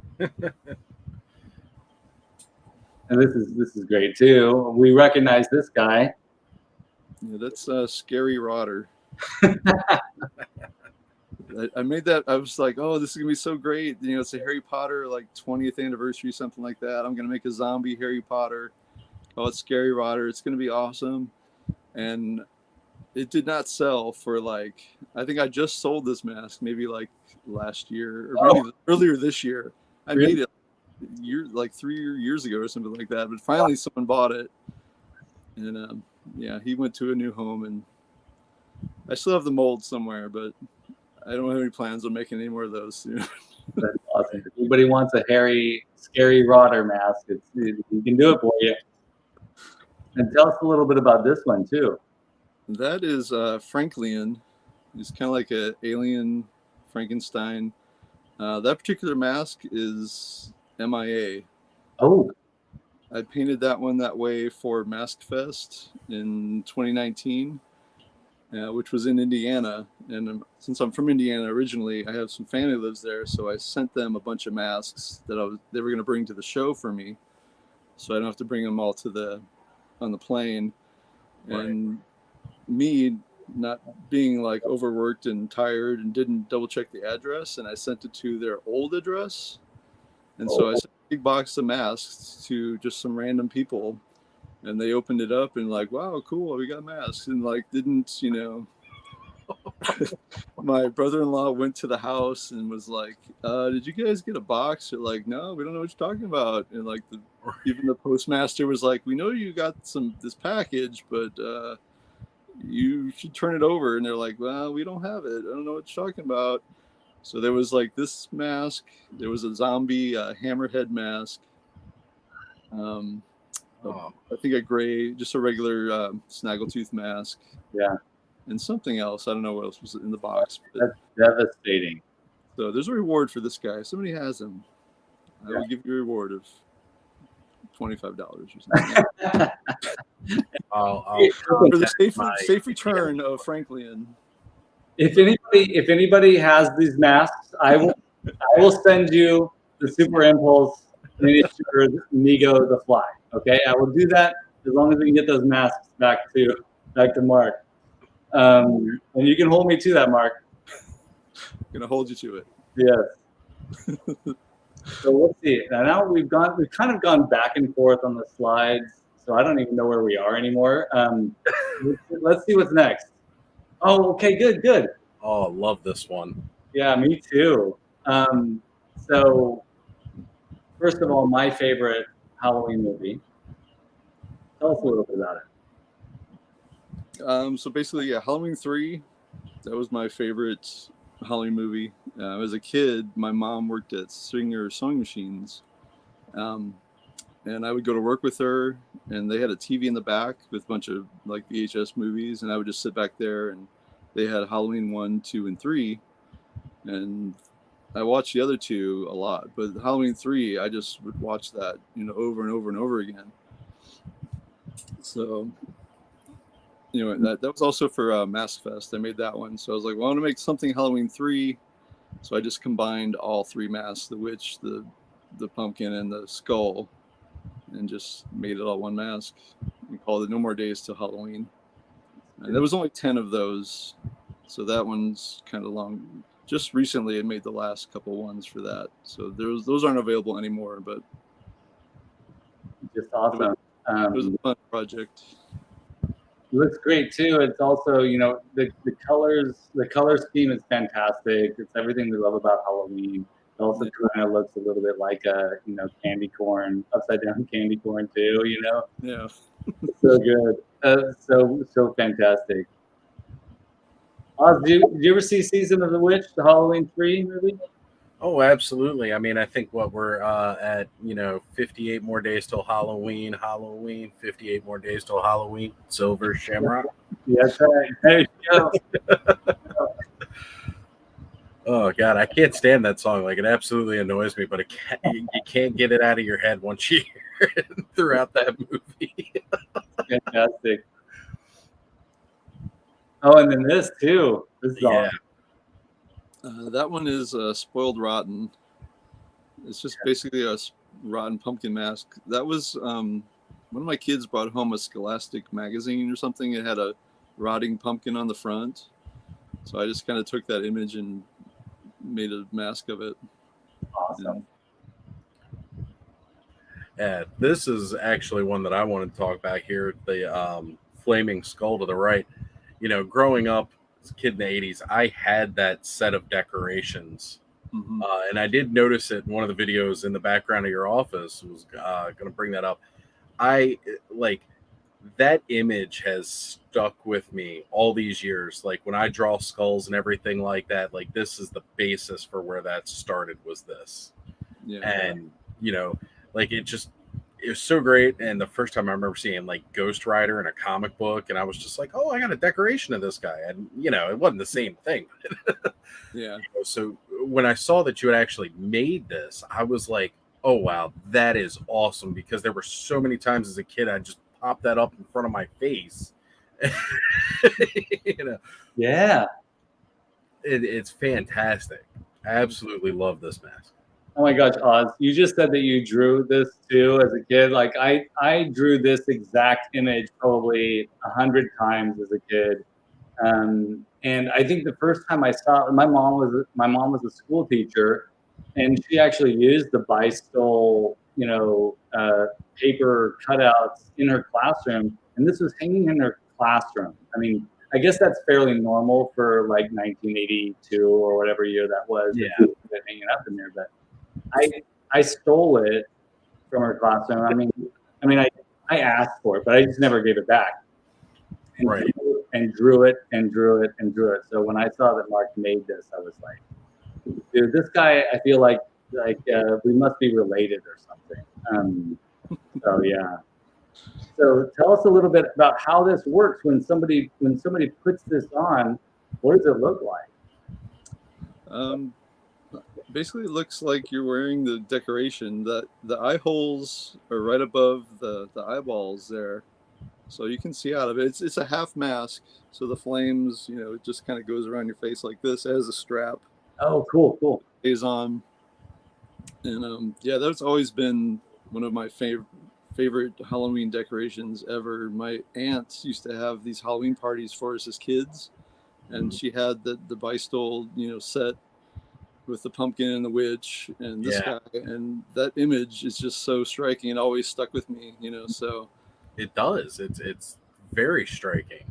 so I just wanted to really make a mask of it. And then actually this mask was not this version of it, but there's a yellow version I made, who there's a guy named Mikey Rotella, who's a pretty famous sculptor. He was on Making Monsters, with Distortions Unlimited. Mm-hmm. He worked a lot with ADI and in movies and things like that. He did a Halloween mask art show in downtown LA a few years ago, and I had made a yellow version, the very first copy of this one I ever made, and I sent it to him, and I was like, hey, because he was saying he wanted masks for his show. I was like, would you consider putting this in your show? And he was like, yeah, I love that decoration for sure. So it was in this show, in this Halloween, masks art show with like Steve Wang, Joe Duchel, Justin Mayberry, like all these people, all the Don Post masks, the calendar monster masks and everything. It was, in the same room on the wall as all these other like incredibly famous and talented mask makers. So that was like, has a really special place for me too. That it continues. And I haven't made that one in a while, but I might bring it back. You should. You really should. I think there's a special place in our culture for this, and having it in mask form is just awesome.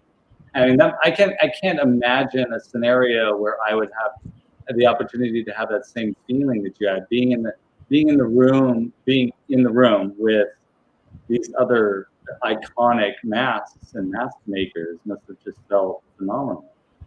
Yeah, it was awesome. It was kind of like unbelievable, you know. Yeah. It was like, well, here's me. I think that was like the second mask I ever made, maybe second or third, I think, mask I ever made. And so here it was hanging in this gallery with, you know, classic Frankenstein and just all these, you know, insanely talented people. I was like, wow, I'm just like, you know, can't believe it. So amazing. And then this looks a little bit like Phantom Star Killer. Tell us about this. Yeah, that's exactly who it is. It's Phantom Star Killer, Killer Bootlegs. He reached out to me and he was like, "Can you make one of those into the, you know, the Phantom Star Killer for me?" So I did, and so yeah, that was pretty early on. I made that. He bought a Walrus Man and that guy from me. Oh, cool! That's great. I love Phantom Star Killer. Yeah, me too. And I love what Killer Bootlegs is doing. So yeah, that's really great. Yeah, that he has some of your work in his collection. Yeah. Cool. And these are pumpkins that you've carved. And I was just like, well, no wonder this guy is so good at what he does, because the real challenge for a maker, an art maker, is to do the thing you do well in a different situation or using a different material. And pumpkins are very difficult to work with. So these are cool. When did you do these? Those I think are from maybe 2019 or 2018. Mm-hmm. There was a couple different. That was out by Pomona, I believe. Pumpkin Nights, I think it was called. I don't think they're having it anymore. Since COVID hit, they kind of didn't have it. But I'm doing pumpkins this year at Descanso Gardens here in LA. Cool. Which I did. I worked there last year too. But it's mostly the etched pumpkins, and then at night when we're out on the path, as they call it, we'll do the 3D pumpkins like these. That's awesome. And this is the Bride of Frankenstein on this big white gourd pumpkin. Like that's cool. Yeah, this was just this gigantic pumpkin, and it had like a big white stripe in it. And so I just turned it into a Bride of Frankenstein. It spoke to you. Pretty much, yeah. I didn't have a lot of time to work on it, but I think it came out okay. Yeah, it came out good. Looks fantastic.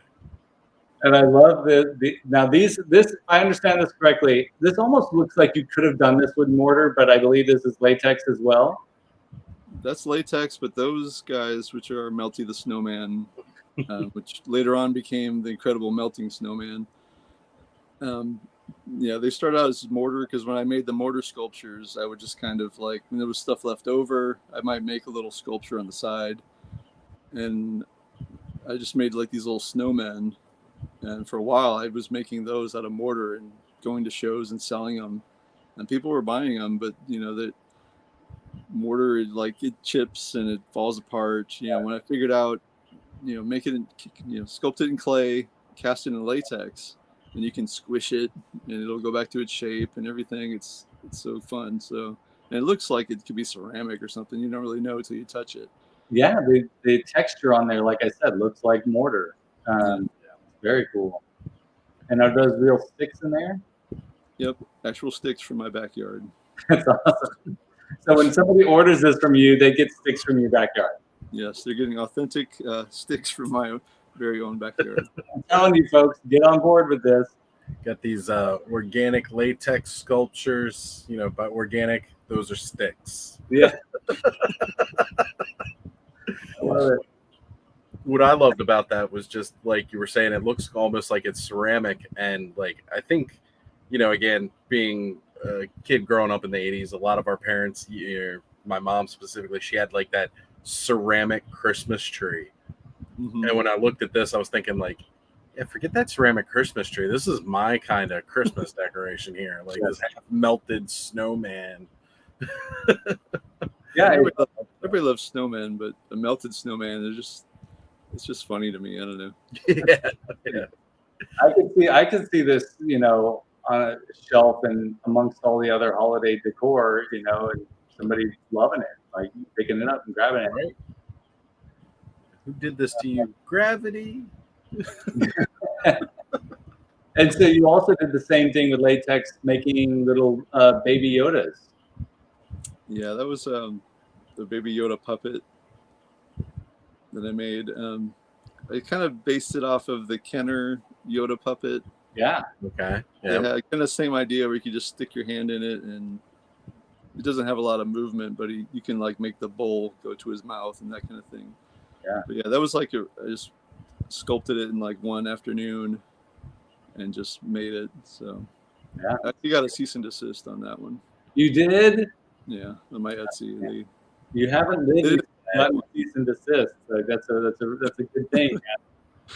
I think it was when they finally had all their stuff, you know, Lucasfilm and everybody had their stuff, Yoda stuff ready to come out. So they went on Etsy and probably said, you know, all you people making Yoda stuff, you need to get out of here.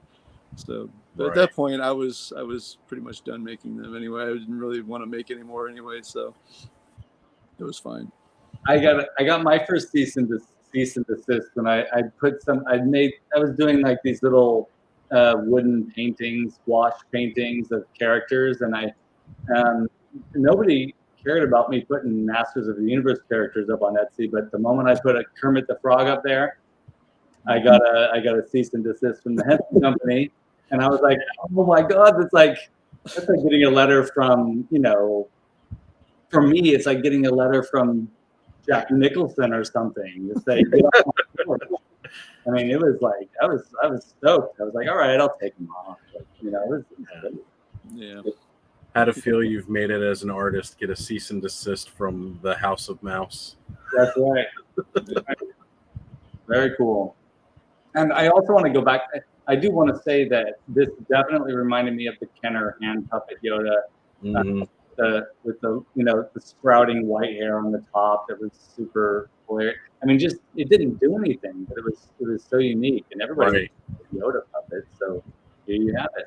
Yeah. And then the person who sculpted the Kenner Yoda was Bob Short, who he worked for Don Post Studios in the 70s, and he sculpted a lot of, like, you know, their classic monster masks and stuff in the 70s.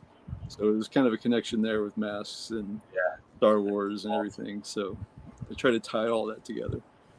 I'm a big fan of like secret nods to what we do. Like no one has to. They look at this, they're like, "Oh, Baby Yoda hand puppet made out of latex." Okay, but the fact that you in your heart, you know what you're referring to, and you know that you're sort of honoring the previous artist who did that Yoda, and the connection of that person to Don Post and all that. I love that kind of secret background connection.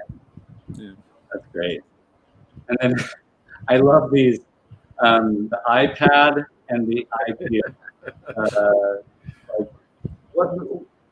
First of all, there's no reason why we shouldn't be making puke out of latex. Like, we should just be doing that all the time. Everyone should be doing it. It's fun. It's hilarious. But tell us how this came about. Basically, I think they were inspired by some spilled latex, and I just dropped some rubber eyeballs in there. Fantastic. And I think the very first one I ever made, you know, I just took real eyeballs and stuck them on like some spilled latex once it dried, and then I painted it and actually sold it at an art show. Somebody bought it. Oh. And so later on, I was like, well, let me stick eyeballs in there.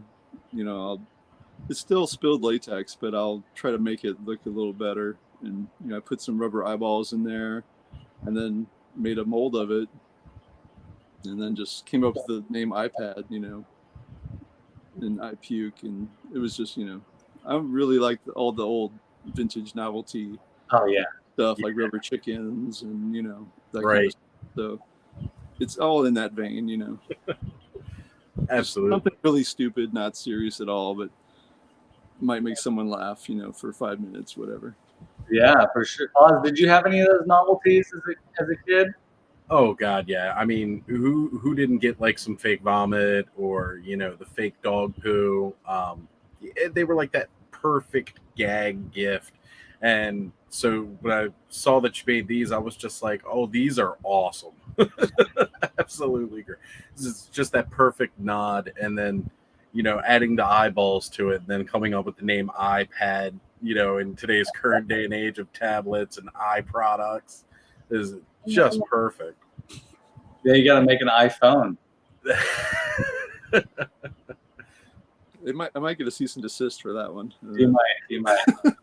It's a possibility, but you never know until you try, I guess. That's true. That's one I haven't thought of. I'll think about that. Yeah, I think. I mean, I can already see it. So no pun intended. All right, we looked at your Remco Universal Monsters, but this is the Mummy that you did also, which is fantastic. But then tell us about this.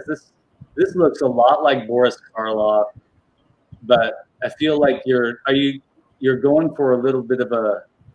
The smile really reminded me of Lon Chaney, the vampire, London After Midnight, the long lost Lon Chaney movie. The smile really reminds me of that. So tell us a little bit about this. That was actually the very first mask I ever sculpted. Oh, cool. It was kind of, I didn't really use, I think I might have used a little Karloff reference. Mm-hmm. Yeah, the mouth does look like London After Midnight. I never really thought of, noticed that till now that you mention it. But basically, I was making a zombie, and it was going to be called Combed Over, and I was going to like show his brain and have his hair and his whole skin be like a comb over or something like that. That's awesome. But when I was putting towels on it, like to cover it up at night, when I was done sculpting on it, the towels kind of look like that pharaoh.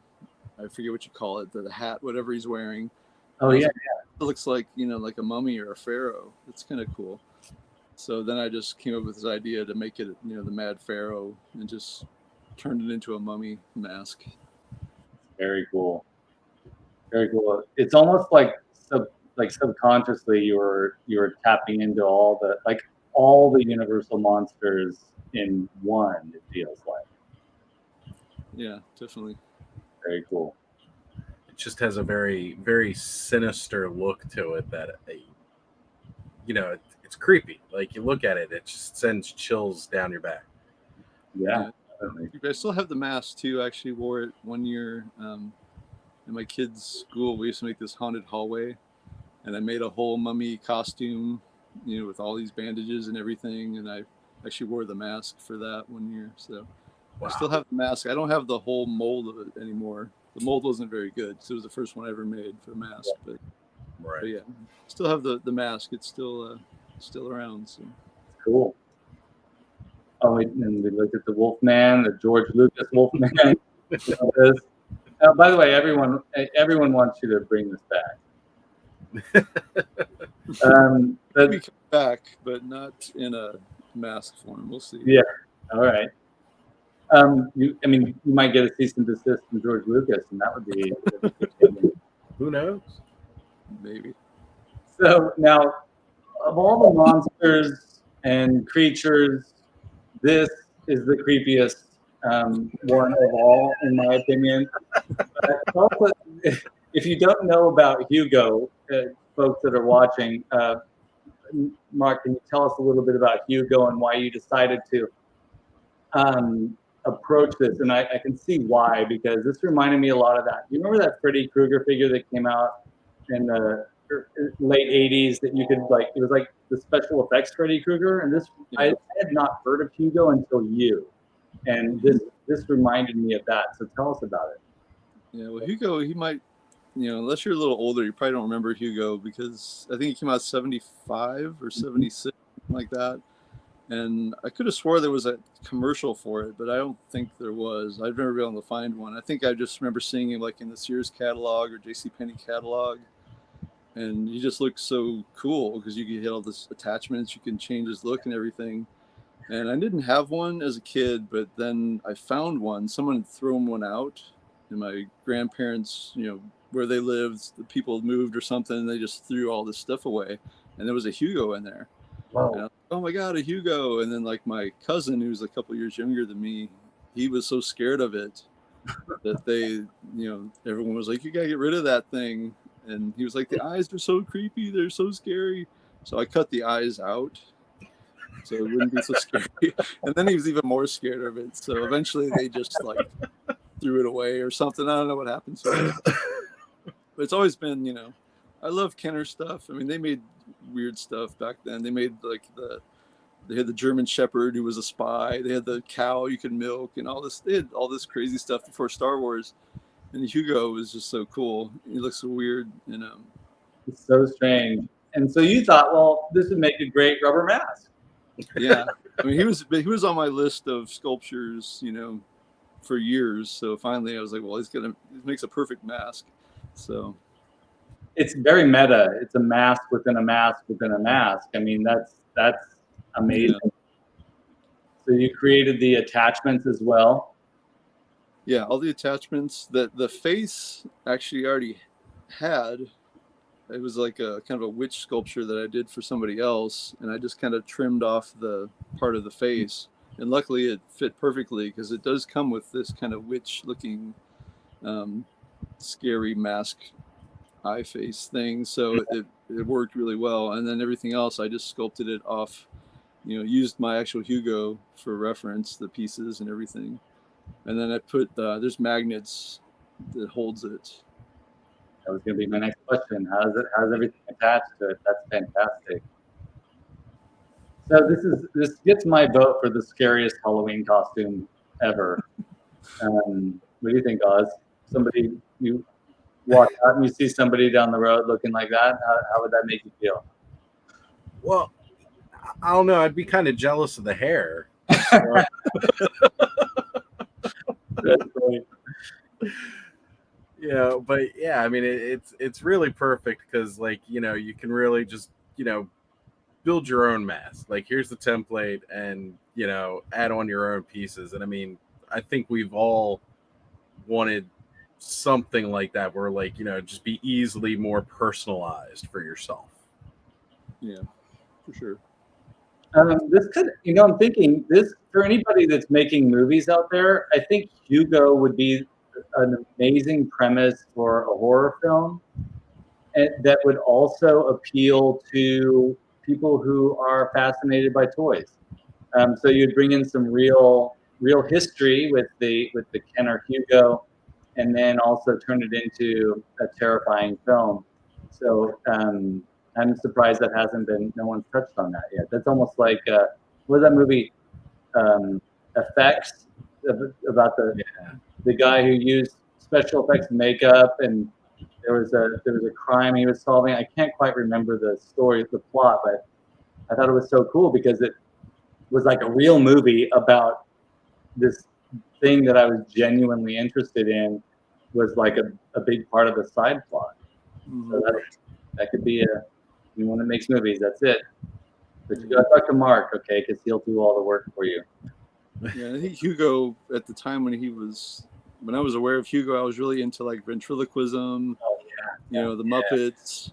Yeah. You know, all my Muppets, I would like take all the foam, all the, you know, cotton out of their heads so I could make them into puppets. Oh yeah.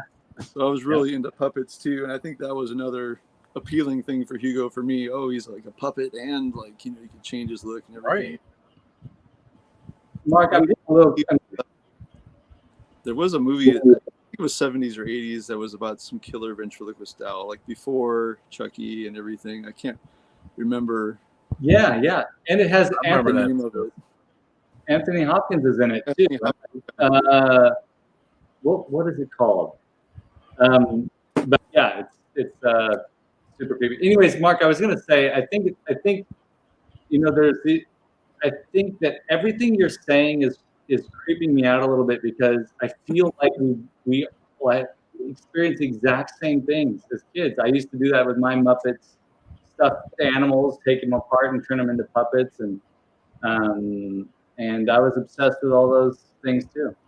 Oh, here you go. Duchess of Darkness. Magic's the name of the movie. There it is. Yep. Thank you, Duchess. Thank you, Duchess.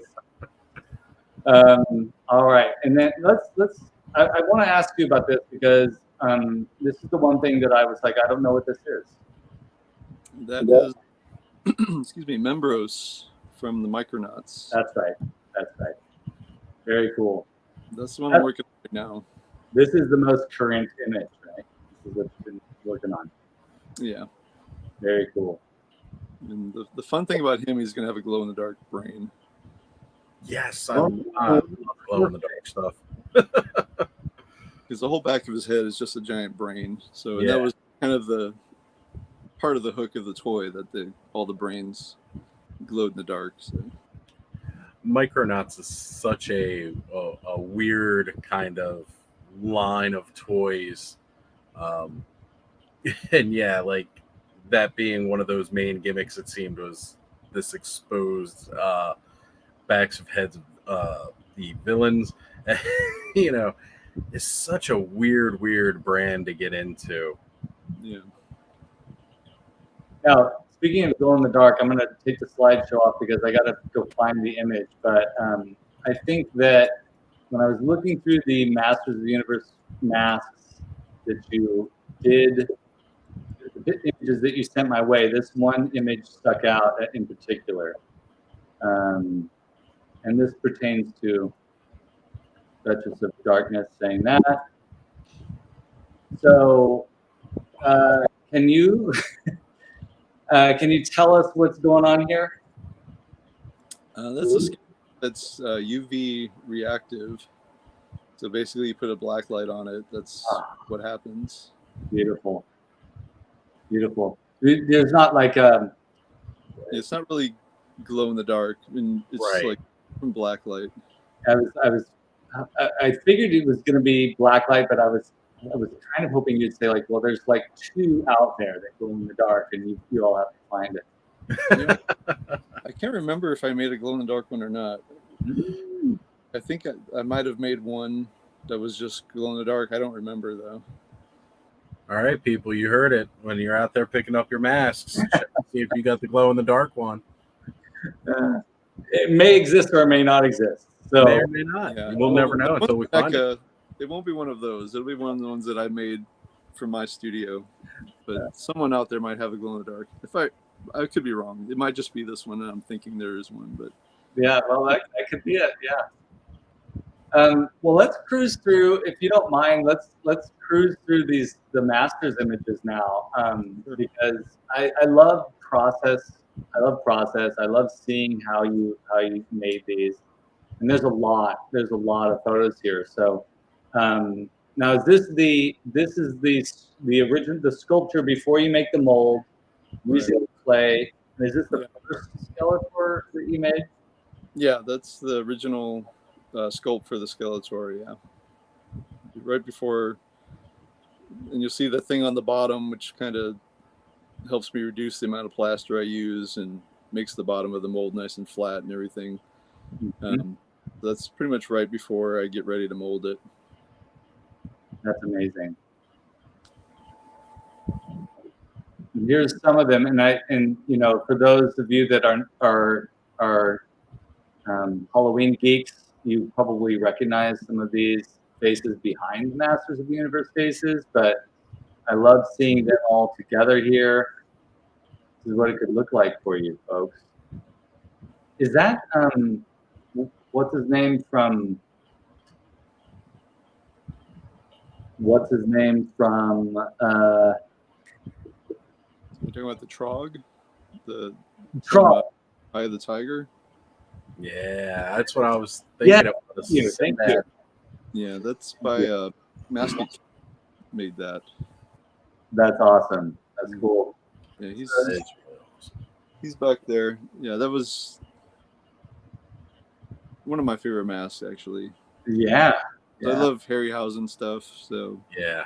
When I saw he made that, it took me like I think a couple of years before I finally was like able to like hit him up and say, okay, I gotta have one of those. So. That's amazing. I love Harryhausen movies. Yes.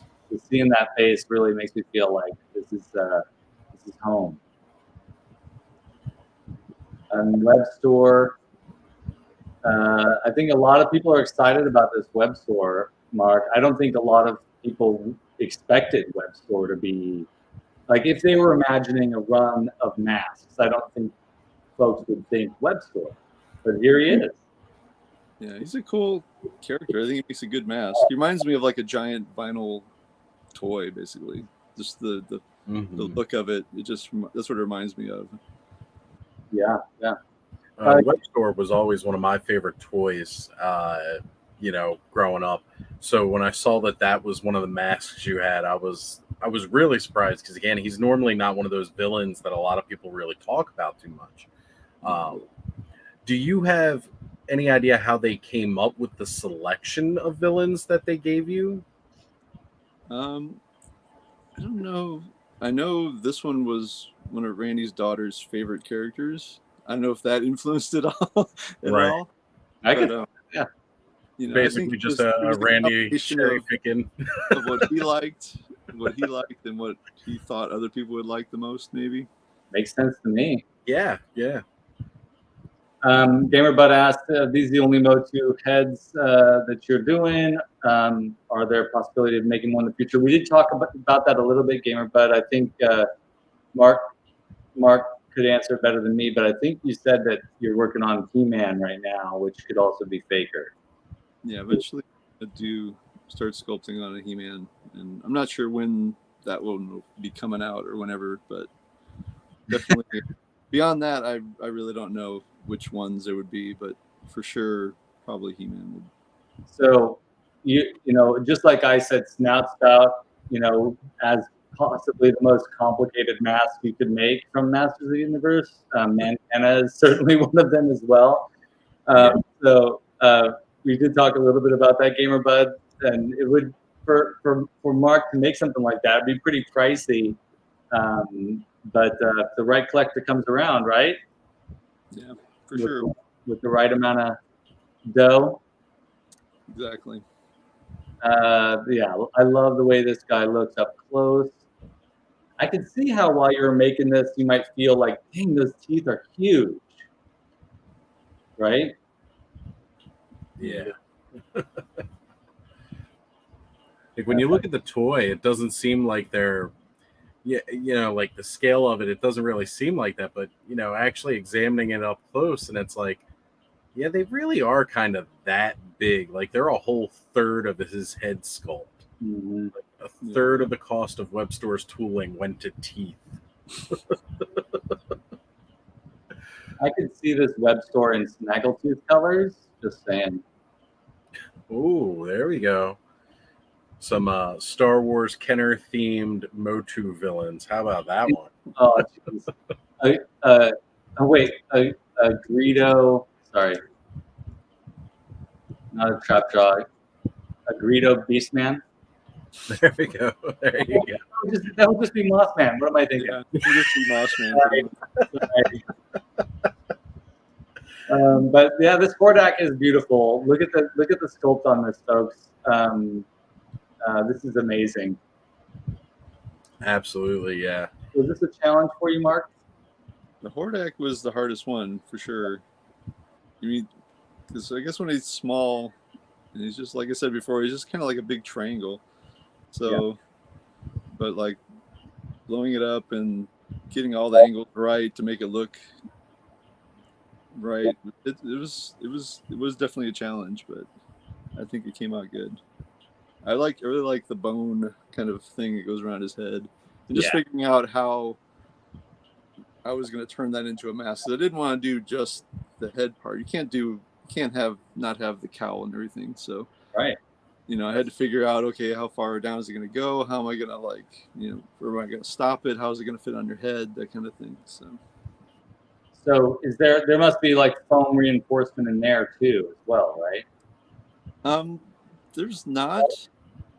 On my copy, when I made it, the only thing I did was like glued a piece of rubber in the middle to kind of keep, because he has that kind of big mohawk thing. Yeah. And when it's rubber, it just kind of wants to spread out. So in mine, I just kind of glued a piece of rubber inside of there to keep that from happening. But it just sits right on your head, and then the eye holes are just underneath the white part of his helmet head, whatever that is.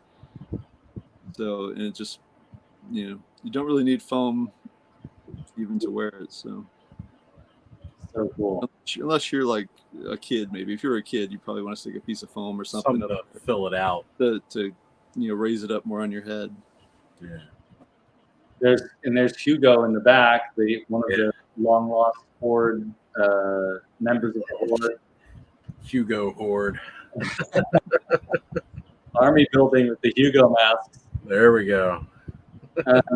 Is the back of the mask solid? Like, is it like the toy where there's like a solid sort of head shape back there, or is it open? Yeah. The back. Actually, I can show you.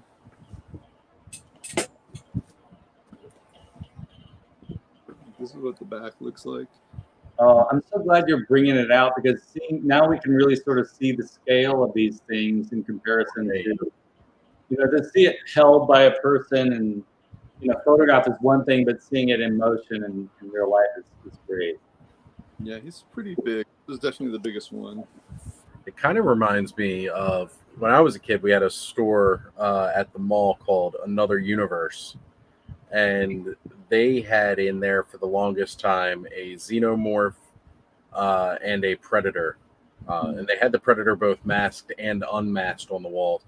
And like the size and the scale of this Hordak mask definitely reminds me of that predator mask. And I mean, that thing, this to me is even more gorgeous than seeing that. And those were like two of my favorite movies as a child growing up is Alien and Predator, but Me too. Stuff. And this is the mold of Hordak. So for those of you that want to see what his process looks like, that's the plaster mold, correct? And that's the latex. Yeah, that's the half of the mold, the back half of the mold, and then inside is actually the foam master.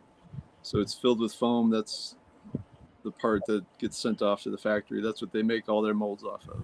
Okay, that's really good to know. Because that's part of the one step of the process that seemed mysterious to me. Is what do you send the plaster molds off to the factory, or do you send the foam master? And so that's great. Yeah, I mean the guy at the factory, they can make the molds way better than I can. So and they just make they'll make a bunch of them and just start pouring them and popping them out. So that's really cool. I get worried about things that I probably shouldn't worry about. So my concern, if I were in your shoes, would be like, okay, are they going to get those seams just right? Well, the seam is already on the mask. Yeah. So all they have to do, because they're going to make a one-piece mold. Yeah. Basically, okay. They don't have to do a two-piece mold like I do, because they're just going to, it's got foam in it, so they can just kind of squish it and pull it out of one-piece mold, and that saves them a lot of time too. Oh, that makes sense. That's good. And they're probably not even worried about that. They're like, oh, they have a seam in there. That's the way it's supposed to be, as opposed to being like, quality control.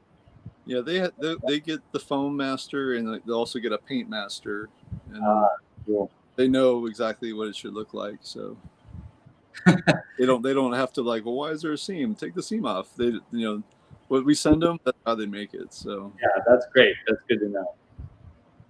Gamer Bud said I had a Freddy Krueger latex mask with the latex hat. I remember that as a child, and it was so amazing, but it smelled of chemicals, and after wearing it, it burned my eyes. That sounds like Halloween 3. Yeah, could be allergic to latex, maybe. Yeah, I think Bud might be allergic to latex. That's unfortunate. Let's see. I want to get to Trapjaw here.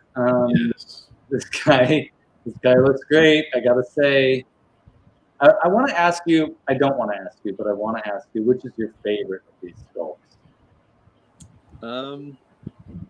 I think Merman was my favorite. Yeah, just so many different elements.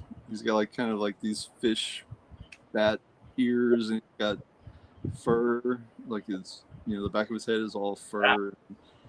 He's got the big donut eyes. I don't know. It's just before I sculpted that one, I was like, oh man, this one's gonna be tough because he's got all these different elements going on. But actually, it was probably the most fun, I think. Oh, that's cool. Very cool. And I think it's great that you say that, because we've talked recently about the lack of love for Merman. Yeah.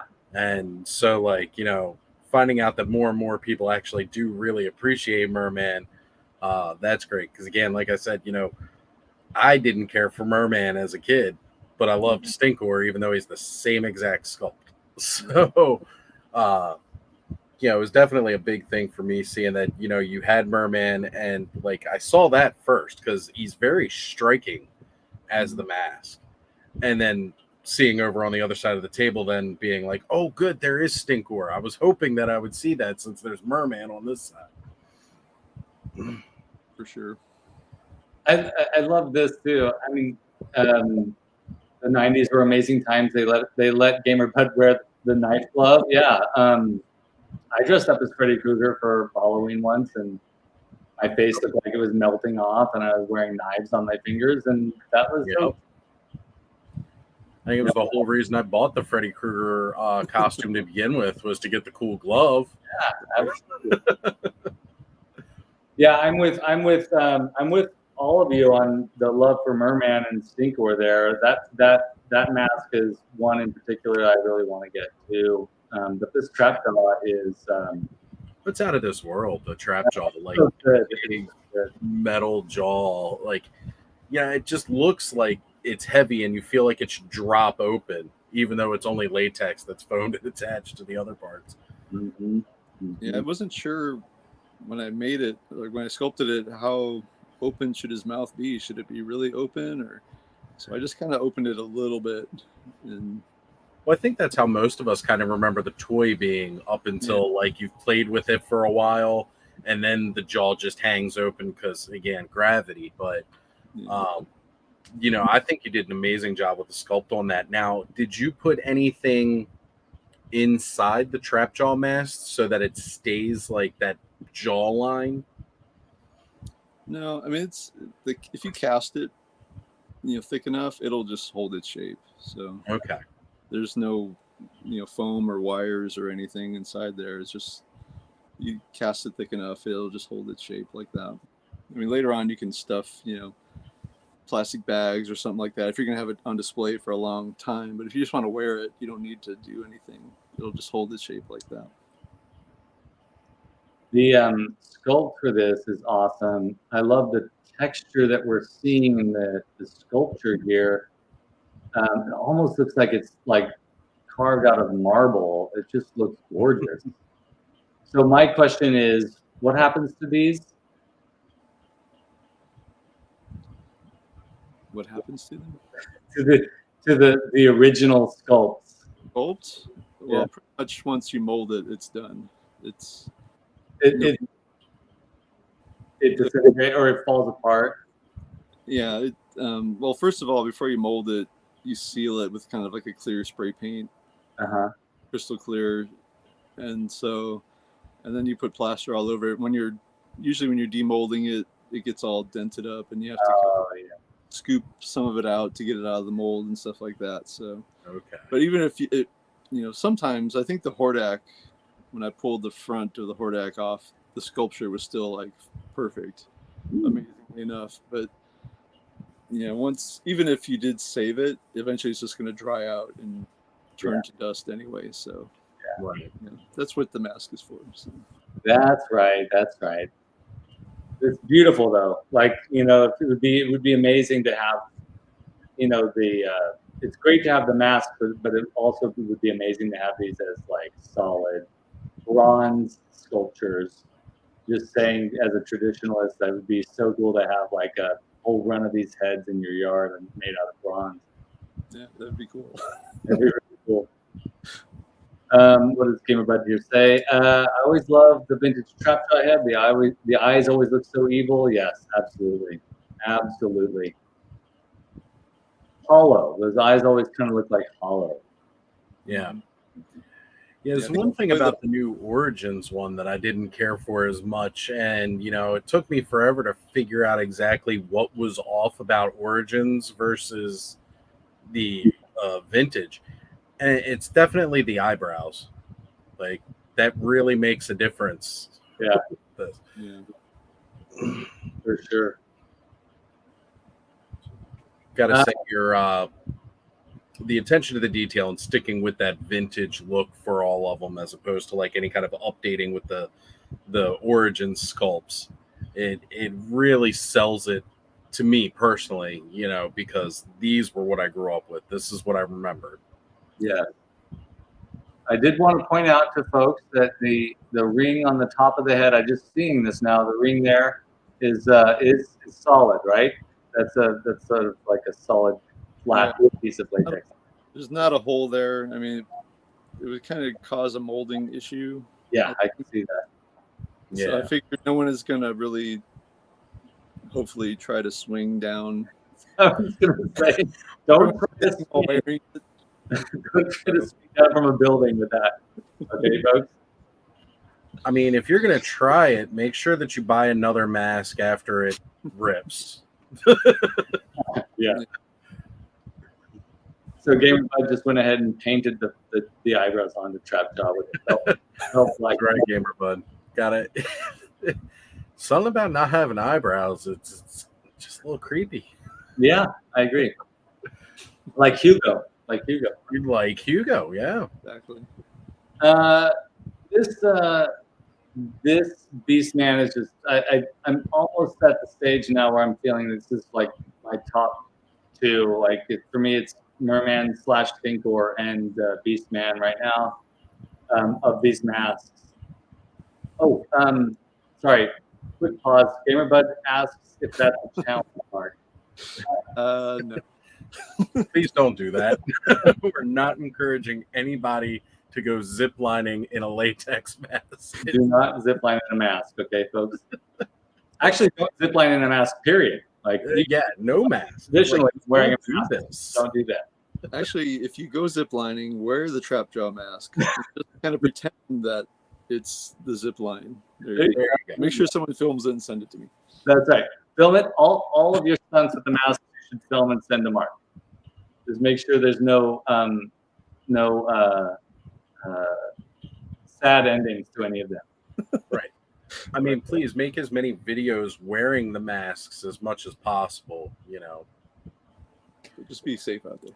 That's right. I want to ask: is is this one that we're looking at hand painted by you, and then the rest are going to follow the specifications and be painted in the factory?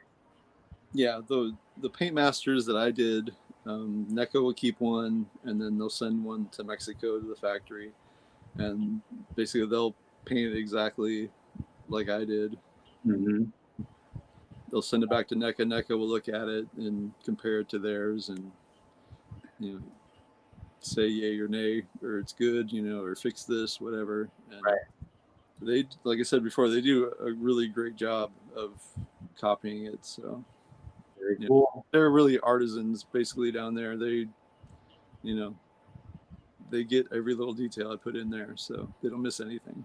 That's so awesome. It must feel good to have that whole process be something that you were doing on your own, having it being done by a factory that's doing a really amazing job, and feel like, wow, like this is like your Mortar Heads is like your own Dawn Pro studio now, in a way.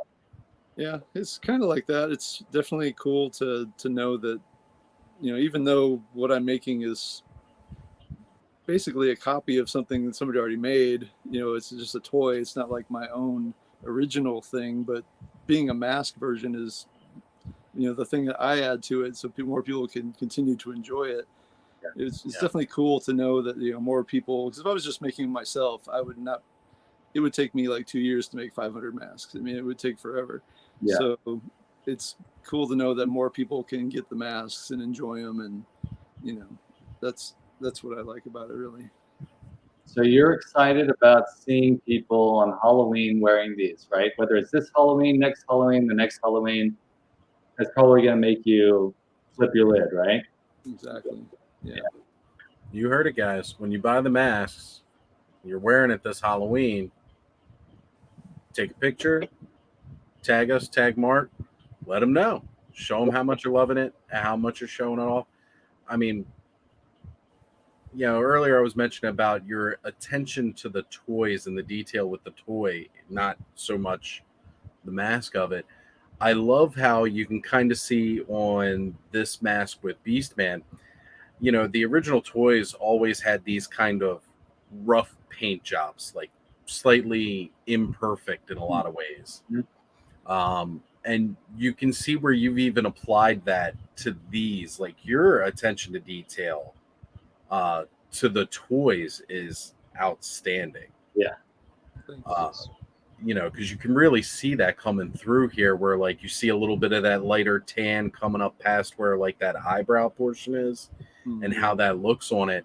And it's like, you know, when I looked at these toys as a kid, it was always like, oh, well, you can see where the paint messed up kind of thing. And not that that bothered me. I actually thought it was kind of neat because it shows that somebody did this. You know, it wasn't just done by like a machine. Yeah. So seeing you give that same hand detail with the masks is perfect. And I'm really excited now that you've even said too that they do such a great job replicating your work based off the paint masters you send them. That's got me even more excited about seeing these, because they're not going to have that this is a perfect product look. It's going to have those imperfections that you expect from like a kid's toy. Yeah, definitely. I mean, when I'm making these, you know, in my studio, I kind of think my mindset is, what if Kenner was a mask company, or, you know, what if Mattel was a mask company? This is how it would be, you know, this is how they would be making it. So, you know, if it's, you don't want it to be too off, you know, you don't want the blue to be completely all crazy, but a little bit off kind of gives it some more personality. It gives it that little bit of wonkiness, you know, that you kind of want in a vintage toy, I think. Yeah. You are into the players. Yeah. And now I noticed something in this image, in this picture too. Gene Simmons down there. So, are you working on a Gene Simmons mask? I'm not working on one currently, but I have been trying to get that going. We'll see. Yeah, that would be amazing. That would be amazing. I mean, if we're talking about mask culture, getting into making Kiss masks would be a phenomenal step in the right direction, I think. Yeah. I do have all the Mego heads for all the Kiss. Yeah. And that's the other thing I was going to say. If you were going to do Gene Simmons, it would have to be the Mego Gene Simmons, right? That would be amazing. Yeah. And this is the foam. This is the foam mold. Yeah, that's just the foam master. That's cool. And that's the sculpt. Yeah, that's the sculpts. It's just so gorgeous, man. It is. Thank you. Yeah. This is it, folks. Your childhood dreams come true. You can be Beastman. You can be Stinkor. Look at all those Stinkors. Love it. They're all mine. There's a collector I ran into on Facebook. His name's Dan Rice, and he's got a whole like wall of Stinkors. And so, oh God. I know my vintage Stinkor, the one that, well, wasn't my vintage Stinkor, because I've talked about that story before, but a friend of mine gave me a whole bunch of, like, he gave me what he had left of his vintage collection when he found out, like, I was this huge Masters of the Universe fan. He was moving, he was trying to get rid of it. And when I was going through the box and seeing what there was in there and finding a Stinkor, like, the first thing I did was I just started breathing in deep as I was getting it closer and closer to my face to see where I could start to smell it. And it still holds the smell, 40 years later. It's got that smell. Awesome. That's true. So now you can have that in mask form. It's going to be fantastic. I hope they're able to get the smell on there, or at least give people the option. Right. See it. I could even see it being like a air freshener version of it that you can. I was just thinking that.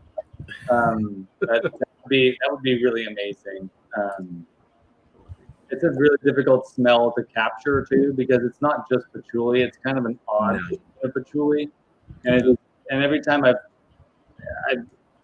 well, the Origins Stinkor doesn't have much of a smell, but whatever they tried to replicate there is not quite it, and so that would be cool. So, Merman looks like he walked in on Stinkor and got a good sniff. Yeah, I was thinking that same thing. that's right. Like the horrified look on the Merman paint app versus the kind of confident look on Stinkor. Yeah, Stinkor does look strangely confident here. Yep. It's the eyes, I think. It's got to be the eyes, absolutely. I mean, again, just showing what you can do with the same exact sculpt, and just a little bit different paint detail. Yeah. I think this is a really great slide to end on because it just shows the artistry. It's showcasing what we all agree on is one of our favorite characters, and definitely what Mark said about is the most fun to sculpt. This is really a beautiful sight, and I'm hoping that I'm speaking for all Masters of the Universe fans when I say that. Thank you, Mark. This is something that all of us have been wanting to see. It's an exciting thing that NECA is helping you bring these to us, and it's also exciting that these will show up in stores. Fingers crossed on that. We know how that can be, but folks, Beastman is still available on costumes.com, and so go out and get one. And yeah, this is true beauty here. Thanks. I'm glad I could be on the show, and glad NECA, invited me to do these, and hopefully everyone will enjoy them. I know a lot of people have seen them and seem to like them so far, so hopefully once they get them in hand, they'll enjoy them, for as long as they can. Yeah. So for those that don't feel like scrolling down to the links at the bottom of the page, Mark, where can people find you? The easiest way to find me is Instagram, just Mortarheads, MORTARHEADS, mortar, like brick mortar, not motor. And that's the easiest way. There's links there to my Etsy page, and there's also, I have another Instagram page called Mortar Headquarters, and there's a link there to my Squarespace, which has a link to Facebook and somewhere else. I don't remember, but I have like 3 Facebook pages, but I don't know. Facebook, I don't really attend to them as much as my Instagram. They just don't reach as many people, so it's just easier through Instagram.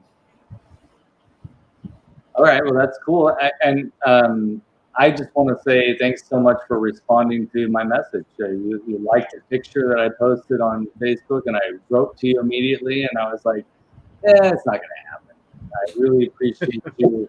I really appreciate you responding to us. When I told Oz, he was super stoked that you were interested in being on the show with us and talking to us about all this stuff. So thank you. Oh, for sure, no problem. My pleasure. And Mark, just a couple of last questions here. I know you said you're working on Micronauts currently, and you said you're definitely going to be doing a He-Man with MOTU. Are there any other toy franchise masks that we should be expecting down the line, possibly? Yeah, there's a bunch. I always kind of plan them out, and then they kind of get rearranged depending on what's going on. But okay, I would like to do some $6 Million Man stuff. Oh wow! Maybe Kenner, Stretch Monster. Yes. Oh man, that'd be cool. So, I mean, I have a list of mask ideas that I probably won't live long enough to even attempt to get through, but I'm going to try. So. Well, and to tie on to that, I know you said you had kind of a love for doing puppets and stuff when you were younger, and then getting into the masks. Could there be any hope for maybe some Boglins masks coming? Because Boglins I always thought were really, really neat. That would be so cool. Boglins are cool. I actually have one hanging up there somewhere, but not really. I haven't planned on doing any Boglin stuff. Okay. Plus, I know. I'm sorry, I can't remember his name, but the guy who makes Boglins, he's still out there. Yeah. Selling them. He was actually at PowerCon, the designer of Boglins. Right. So, yeah, Boglins, I don't have any plans on making masks of, but Okay. But yeah, if anybody else has any other ideas, they want to hit me up and definitely let me know. Yeah, for sure. Well, aside from Snout Spout and Antenna, oh man, Mark, it's been really great having you. It's so great to see that there are other folks out there that grew up with the same weirdness that I did and that Oz did. And you know, there's not many people that I can be live with and open up a fly Lego miniature figure, and people would actually know what the heck I'm holding. So it's really great to have you on. I can't thank you enough. I feel like I've thanked you like 20 times already, but it's really great to see you. Great to talk to you. And it's nice to see that this is happening, and it's big news for everybody that's a MOTU fan.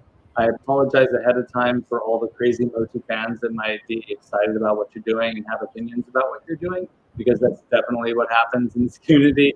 But we're all full of love for the fans, for the IP. Oh wait, right. Mark needs an Oz mask, and Oz needs a Mark mask. Well, here's the scary thing: is that while we were talking, I think we could all kind of do versions of the Hugo mask and be ourselves in Hugo form, and that's terrifying in itself. That's exactly what it is. You just got to buy the Hugo mask, and then I'll make mine look like Mark's. Mark can make his look like mine. Gamer Bud, you can put some hair on top of yours. You can come in as SKELEVADER, and we'll all dress up as each other. It'll be perfect. It's like this is the stuff of nightmares, man. Well, oh yeah. I had another question about that because we didn't really quite go over it. Now, I fell in love with your vegan nightmare mask, by the way. Because it definitely reminded me of nightmares of watching the different McDonald's guys as a child. Sorry. Oh my gosh, I can't believe I forgot about this. I'm so sorry. I was so excited to talk about this tonight. The conversation continues at least for a few more minutes, because this has to be talked about here. It does. This vegan nightmare is absolutely amazing. Ryan Dole brought it up earlier that he's loving this mask. I think I saw recently you said you sold out of it. Yeah, I did 2 runs of it, and I'm working on the second run right now. They're sold out. Because I have to order the wrappers, because it's not just a McDonald's wrapper. It says mortar heads. Like if you look really closely, that's so it's mortar heads. So I got to get those printed up. So I have to kind of gauge how many I'm going to sell and how many I need to get printed, and I got to go pick up the printings and all that stuff. So yeah, and plus I got other stuff coming up. Halloween's coming up, so they're all sold out for now. But maybe early next year I'll bring them back. Yes, I didn't realize it says mortar heads on the golden arches down there. That's amazing. Yeah, actually, the first company I had do the prints for it, I ordered one just to see how it would look. And they made it and they sent it to me, and then I was like, cool, that works. So I ordered 10 more or whatever, and they canceled my order and said, this you can't make this. It's our, copyright issues, whatever. I don't think they looked closely and saw that it says mortar heads and doesn't say McDonald's. So I think because no one else seemed to have a problem with it. So. Right. Again, you're gathering the cease and desists. That's how you know you're doing important work. Racking them up. You got to have a wall. I was going to say a wall full of them. Instead of a wall of gold records, a wall of cease and desists. Hey, if anything, I think this one has inspired more purchases of McDonald's cheeseburgers than anything. So. Yeah. I'm just gonna get some fry guys like, going on. oh, that looks good. I want a McDonald's cheeseburger. Yes. But actually, this one was really inspired by there's this guy on Instagram, Dustin Crops Boy, who restores a lot of stuff, and he built like a Macquarie Probot and stuff like that. He's like a really super talented guy. He restored some McDonald's. They were like lamps, I think, or lanterns from the Playland, and they were like little. I didn't realize how small they were, but when he posted pictures of them, I was like, wow, those look so great. They would make such an awesome mask, you know. But I didn't realize when I saw the picture they were only like this big. It was like just a little light or something. So I know they had the bench seats made out of those too. Yeah. But I really had to blow it up and kind of make as big as I could without making it Mayor McCheese size, so people could wear it. But yeah, that really inspired it. When I saw that, I was like, well, I got to make a mask of that eventually. That would be fun. That's amazing. So this is the type of photo that you folks need to be making out there when you get one of Mark's masks. You got to get out there and be out in the public and get these photos, because these masks are a way creating a new way for us to interact with the world besides just on Halloween. Take them out there and be the toy, be the burger, right? Exactly. That's what I say. Be the burger. Be the burger. All right. Now we can say our final. But let's do this. Let's get it one more time here. These are beautiful. These are beautiful. And so folks, look up Mark. He's awesome. He's doing great work. Buy masks from him. Buy masks that he's designed from NECA. Support the endeavor, because we want to see more, Mark. That's right. Yeah.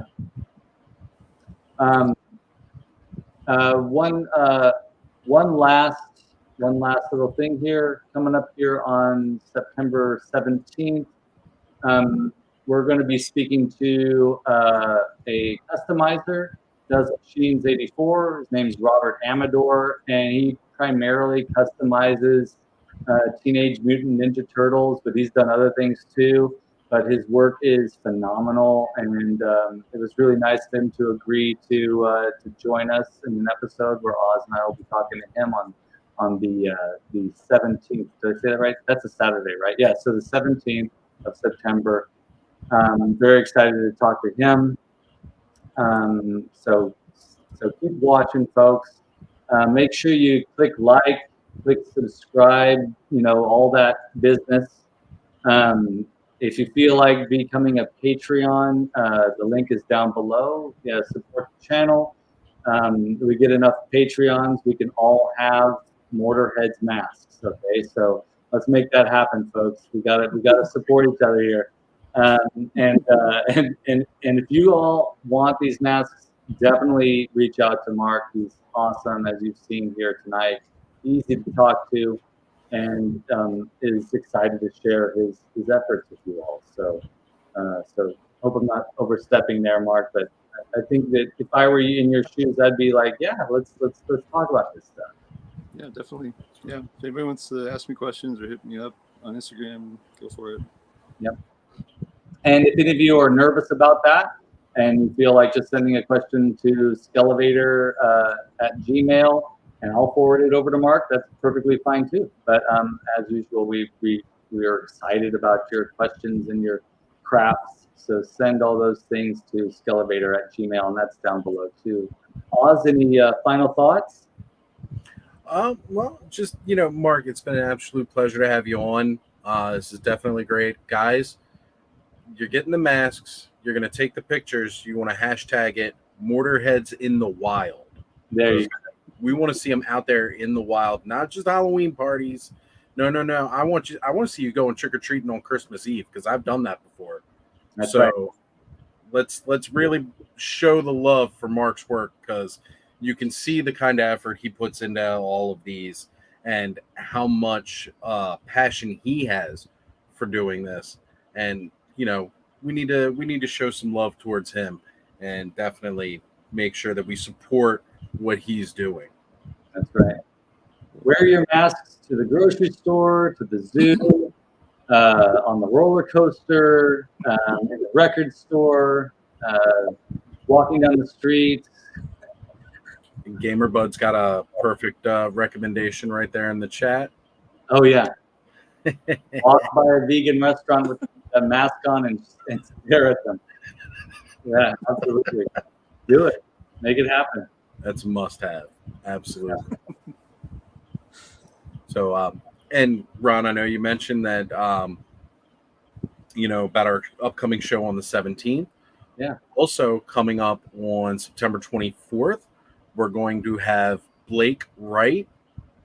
He is currently getting published Toy Collector without the O. If you guys have seen about that, that's the new toy magazine that's going to be coming out soon. So make sure you come along, as we're going to have him on, and we're going to talk to him about that and the process that he goes through, or the labor of love that he's had making this magazine, as we all know that print has not been around quite a while for this. So that's really cool that we're actually going to be getting to sit down and talk with him. And something very awesome just kind of came together yesterday with SKELEVADER and myself. You all know him, a previous guest that we've had, Mega J Retro. We were on one of his videos in a stream, and something really cool is coming down the pipeline. If you watched his live stream last night, he definitely talked about it, where we are going to be doing a watch party for the 1987 Masters of the Universe. And it's going to be a running commentary with Mega J, myself, and of course SKELEVADER. We're all going to be doing a running commentary on this, and there's going to be a live chat, so you can join with us. We're all going to watch the movie, and we're all going to talk about what we love.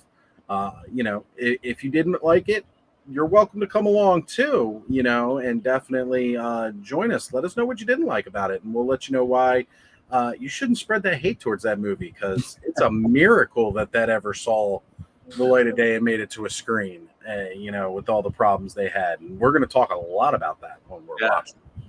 It's gonna be hilarious. It's gonna be fun. We're gonna try and loop the Skeletor at the end, saying "I'll be back" over and over again for like a half hour. Just kidding, let's do that. But I mean, it's a conversation piece for sure. That movie, I love it, but I've always had mixed feelings about it. So, we're gonna have a great time talking about it. Absolutely. Gamer Bud says, "I love that movie. Can't wait for the live stream," and he's gonna fill up the chat. Yeah, we know you will, Gamer Bud. Oh yeah, we love it. Yeah, thanks, Oz, for bringing that up. I can't believe we almost forgot to mention that. Don't rely on my brain, because I almost forgot to bring in the Mortar Heads McDonald's masks, and I'm glad that we remembered. All right, folks. I think this is our third goodbye. So, Mark, thanks so much for being here. Everybody, thanks for chiming into the chat. Oz, thanks for being the Wizard of Oz and being amazing, bringing so much to this, and thanks everybody for your patience and your dedication to Masters of the Universe and toys and masks and all this stuff. So we'll see you in the next video, and thanks a lot. Cool. Thank you, guys. Take care, everybody. Everybody.